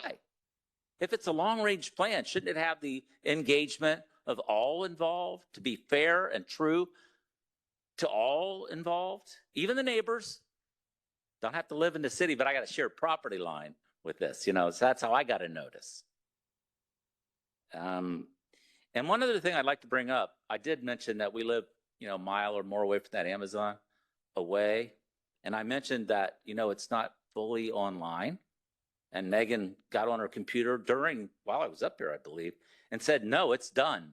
The very next day, I drove by and took videos of all the construction going on inside of Amazon. Cranes, building permits, excavators, all kinds of stuff happening in there.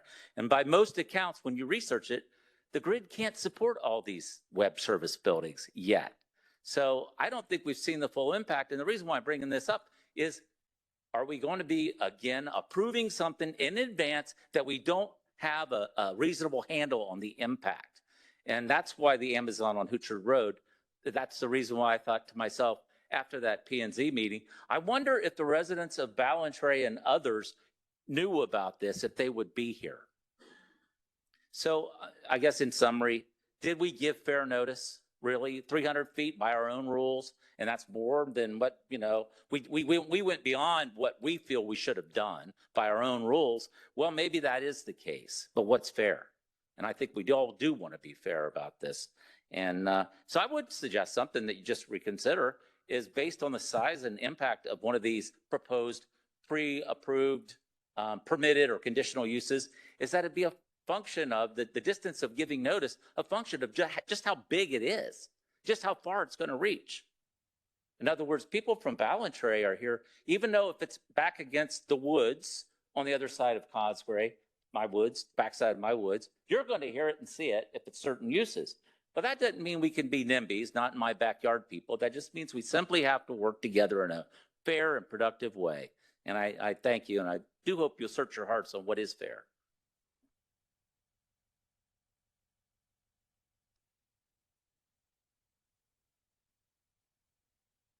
Hi, I'm Sandy McIntosh. I live at 5792 Trafalgar Lane.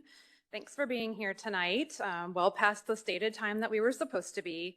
I was really pleased along the way tonight to hear you say that you're committed to making thoughtful decisions based on public input. This is your public input. I've now been to 2 of these meetings and I have not heard a single person speak in favor of this rezoning. Maybe there's somebody online, I don't know, but dozens of people are here telling you they don't want it. I appreciated your feedback slide, but I think you missed the point of my feedback at the last meeting, which is I don't want industrial. Not just data centers, I don't want industrial zoning right behind my house.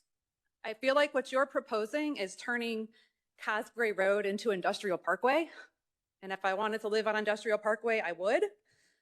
When I look at that future land use plan, the map that we looked at tonight, and it's color coded, It is bizarre to me to see this weird little purple section in the middle of two residential sections. Why is it sandwiched in there like that?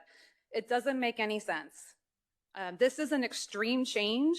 You are going from rural on this end of the spectrum all the way to industrial on the other end of the spectrum in one fell swoop. No buffer and no transition from our neighborhood, which I read in the Envision Dublin plan is important. You're supposed to have buffers, you're supposed to have transitions in between zones like this. And respectfully, I disagree with you that a 12-foot mound and a 200-foot setback are sufficient. The last point I want to make is you need to slow down. What is the rush here? This feels like it's being crammed down our throat. You had to stay an extra hour tonight and you haven't even heard from everybody. I don't know what's going on online with all of the questions. You need to slow down and you need to hear all of these comments and you need to take them to heart and meet with people. So I will implore you to do that.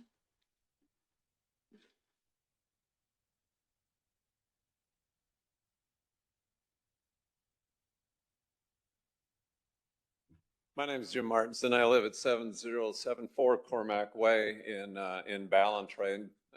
I'll have a couple questions, but more observations. And focusing on the WID, the latest document as of April. I think some of the summary feedback that you've heard is that some of this whole process needs to be hardened more. A couple examples would be, it was encouraging to hear the desire for public involvement, public hearing, and so forth. But when I read in the WID that it's a streamlined approval process and so forth, that's not quite as encouraging. So maybe a definition of what it is you're streamlining, how you're streamlining it, and so forth would be helpful.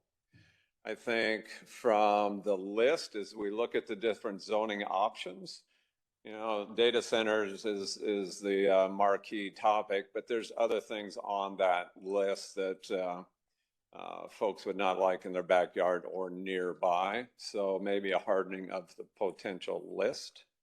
On the topic of hardening as well, the other term I saw in the WID is harmonizing relative to noise and light pollution, as opposed to hard and fast decibel ranges. Hours of operation that was mentioned earlier, lighting, light dampening, noise dampening, and so forth, right? So maybe a little more clarity on what that might look like if, assuming that we're progressing forward. Because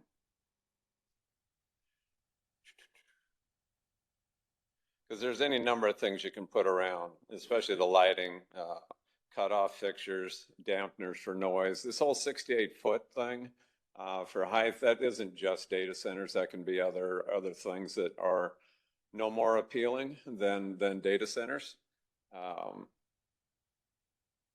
Then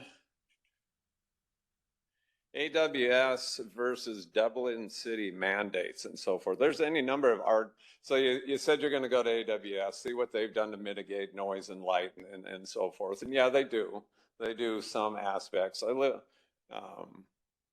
However, it's the communities around, and there's been any number of articles in the Dispatch or other Columbus business journals on how different communities have had to change their ordinances and codes. That's been mentioned earlier as well when asked what hours of operation and what's the decimal count, not just harmonizing with the neighbors next door. If you want to harmonize with everybody in here, you'll just remove this whole idea. So,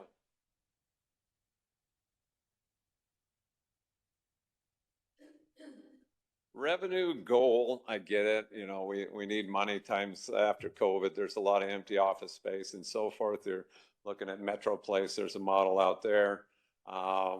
But I think the main ask from in here is good stewards, not developers.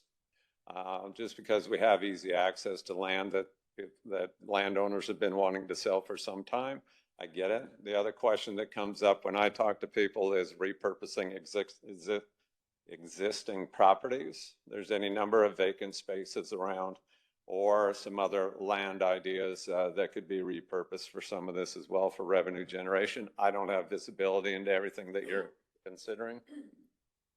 I will end with just the topic of communication. That's a common theme, both here as well as within Ballantrae. I don't mean to put a target on my back, but I am a new member of the HOA for broader Ballantrae. That, and there's several others. I mean, I'm one of four. And that is one of the focuses, I know, and one of the motivators for us getting on that board.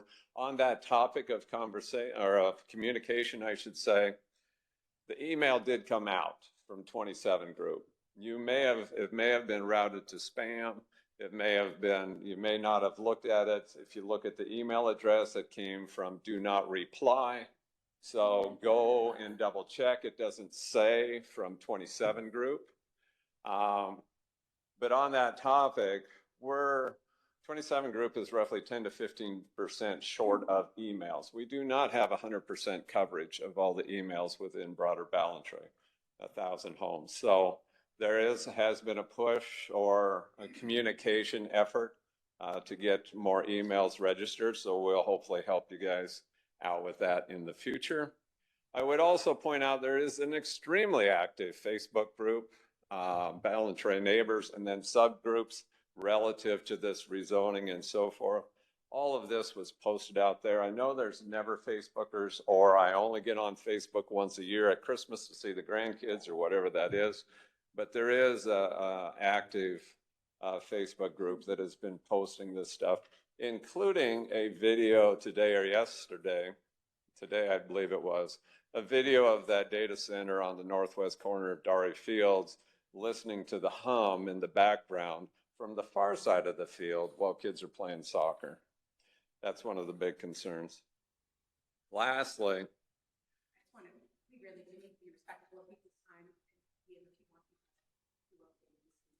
oh, I'm well aware of that. Yeah, I've been one of those. So lastly, secondly, speaking of being respectful, lastly, one of the questions was litigation. One of the other, the question came up on, have you had litigation? How many times have you lost, and so forth? There's a reason for that. There's also a general feel in here as far as recall votes and so forth. So one of the kind members who already did the math informed me that 4,500 signatures is all that's required to get recall elections on the ballot. So, and there's 9,000 registered voters in Ballantrae and the surrounding areas. I'm not threatening that. I'm just sharing that there are those concerns around what is happening. So as far as your documents go, some people think they're brilliant. That's a subjective opinion. I don't necessarily agree with it. So let's keep working at it. Okay.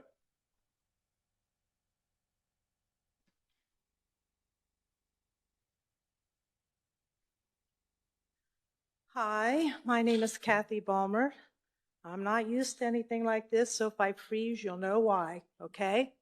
I live on Hoochard Road, 5860 Hoochard Road, and we're in the deep purple area, okay? That's D3, right? ID3, whatever you want to call it. Got one question for you. If we are ID3, technically it's no longer residential, is it? If I wanted to sell my house, could I sell my house? Yes. So you have your current zoning. If you would sell your property or a developer purchases your property and wants to redevelop and do something different than what's on there now, they would have to go through this rezoning process. So we didn't change the zoning of your property. That's the community plan. So it's just that planning piece, setting forth if development's going to happen on your property or any property for that matter, what does the future land use recommend? So you have existing zoning, whether that's in the township or the city. That's the rules for development. Unless you or someone would come forward and want to make a change, then we look at the plan to see what that recommends. So somebody could buy my house and move in with this over their head? Yes. I've heard you say that you think it's not going to affect property values. Does anybody here think that? Do you think you're going to get your monies out of your property? So, Okay, you say that I can sell it, but can you come in? And first of all, we're Washington Township. We are not even in Dublin. And yet Dublin has put their little fingers in. I think it's disgusting, but I'm just a little old grandma. I wish I could say thank you.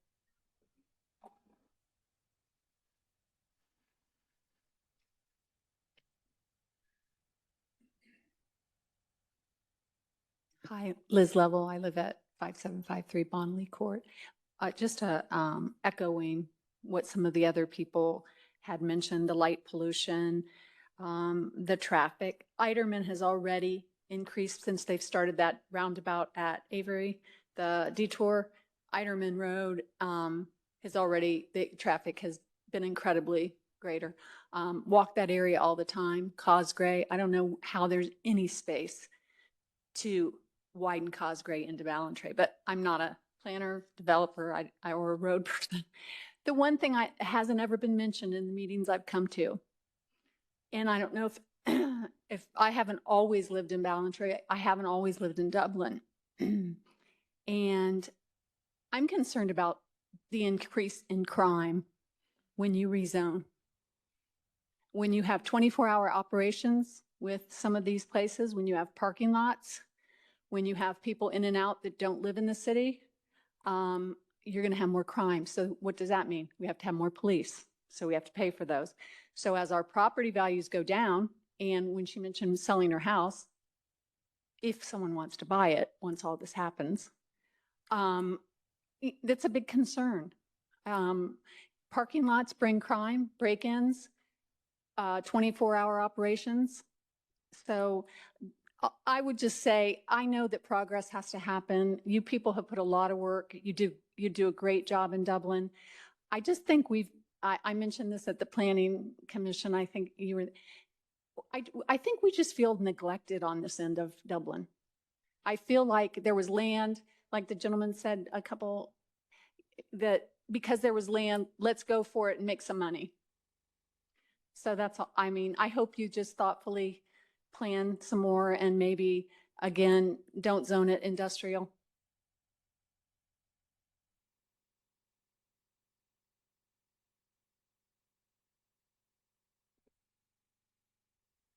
Hey, just a quick question. Is there any reason why our at-large representatives aren't here tonight? I know that there's restrictions on how many council members can gather in certain places, but I can't speak to what everyone's schedule was. Council was made aware of this. So I don't know what their reasons for attendance okay. or not. All right. So they knew this was happening tonight. Correct. I mean, it's a public meeting. It's on our website. And are 3 at-large members? Is it 3?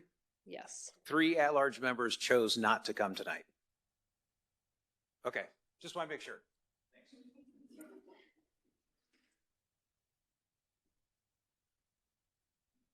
Sorry, one last question. What's our timeline? I mean, when is the image to start moving dirt or roads or whatever? I mean, are we looking at, where are we at? I mean, are we at a sense of crisis here? We have to do something immediately, or there's still time for feedback adjustments? You know, does this thing get kicked back to planning and zoning to say, hey, wait a minute, the residents have a lot of concerns. I think the term in the last council meeting that was used was half-baked. I think what you heard today is we still believe it's half-baked. Does it get kicked back? What's the timeline and the next steps? So in terms of a development proposal coming forward and people building projects and construction, we have no timeline because there's not a project associated with this. So as I outlined on that next step slide, at this point, again, we're hearing your feedback. Again, we're going to go back and I'm assuming tomorrow we're going to talk about this and what we heard, how we're going to progress. So as we, prior to this meeting, outlined for council was taking the item off the table and scheduling it for a council meeting that is tentatively scheduled for that June 23rd meeting would be the public hearing. So ultimately, Planning and Zoning Commission already reviewed it, made a recommendation. City Council makes the final decision about a rezoning application. So that if it holds that up, that'll go on that June 23rd meeting. Okay. They would make that final rezoning determination. Okay, but City Council can kick it back to Planning and Zoning to say, you guys got to come up with additional alternatives in response to the residents' concerns. There is an avenue to do that. I mean, there's an avenue for council to also direct staff to look at code modifications as well and bring that to them. So, I mean, that's all part of this next steps discussion, but. Okay. All right, thank you. Thank you. All right. Well, thank you everybody for your feedback and your questions. We appreciate that. And again, we have some really good follow-up items. Yeah, we'll stick around if there's further questions or comments. So thanks for spending your evening with us. So.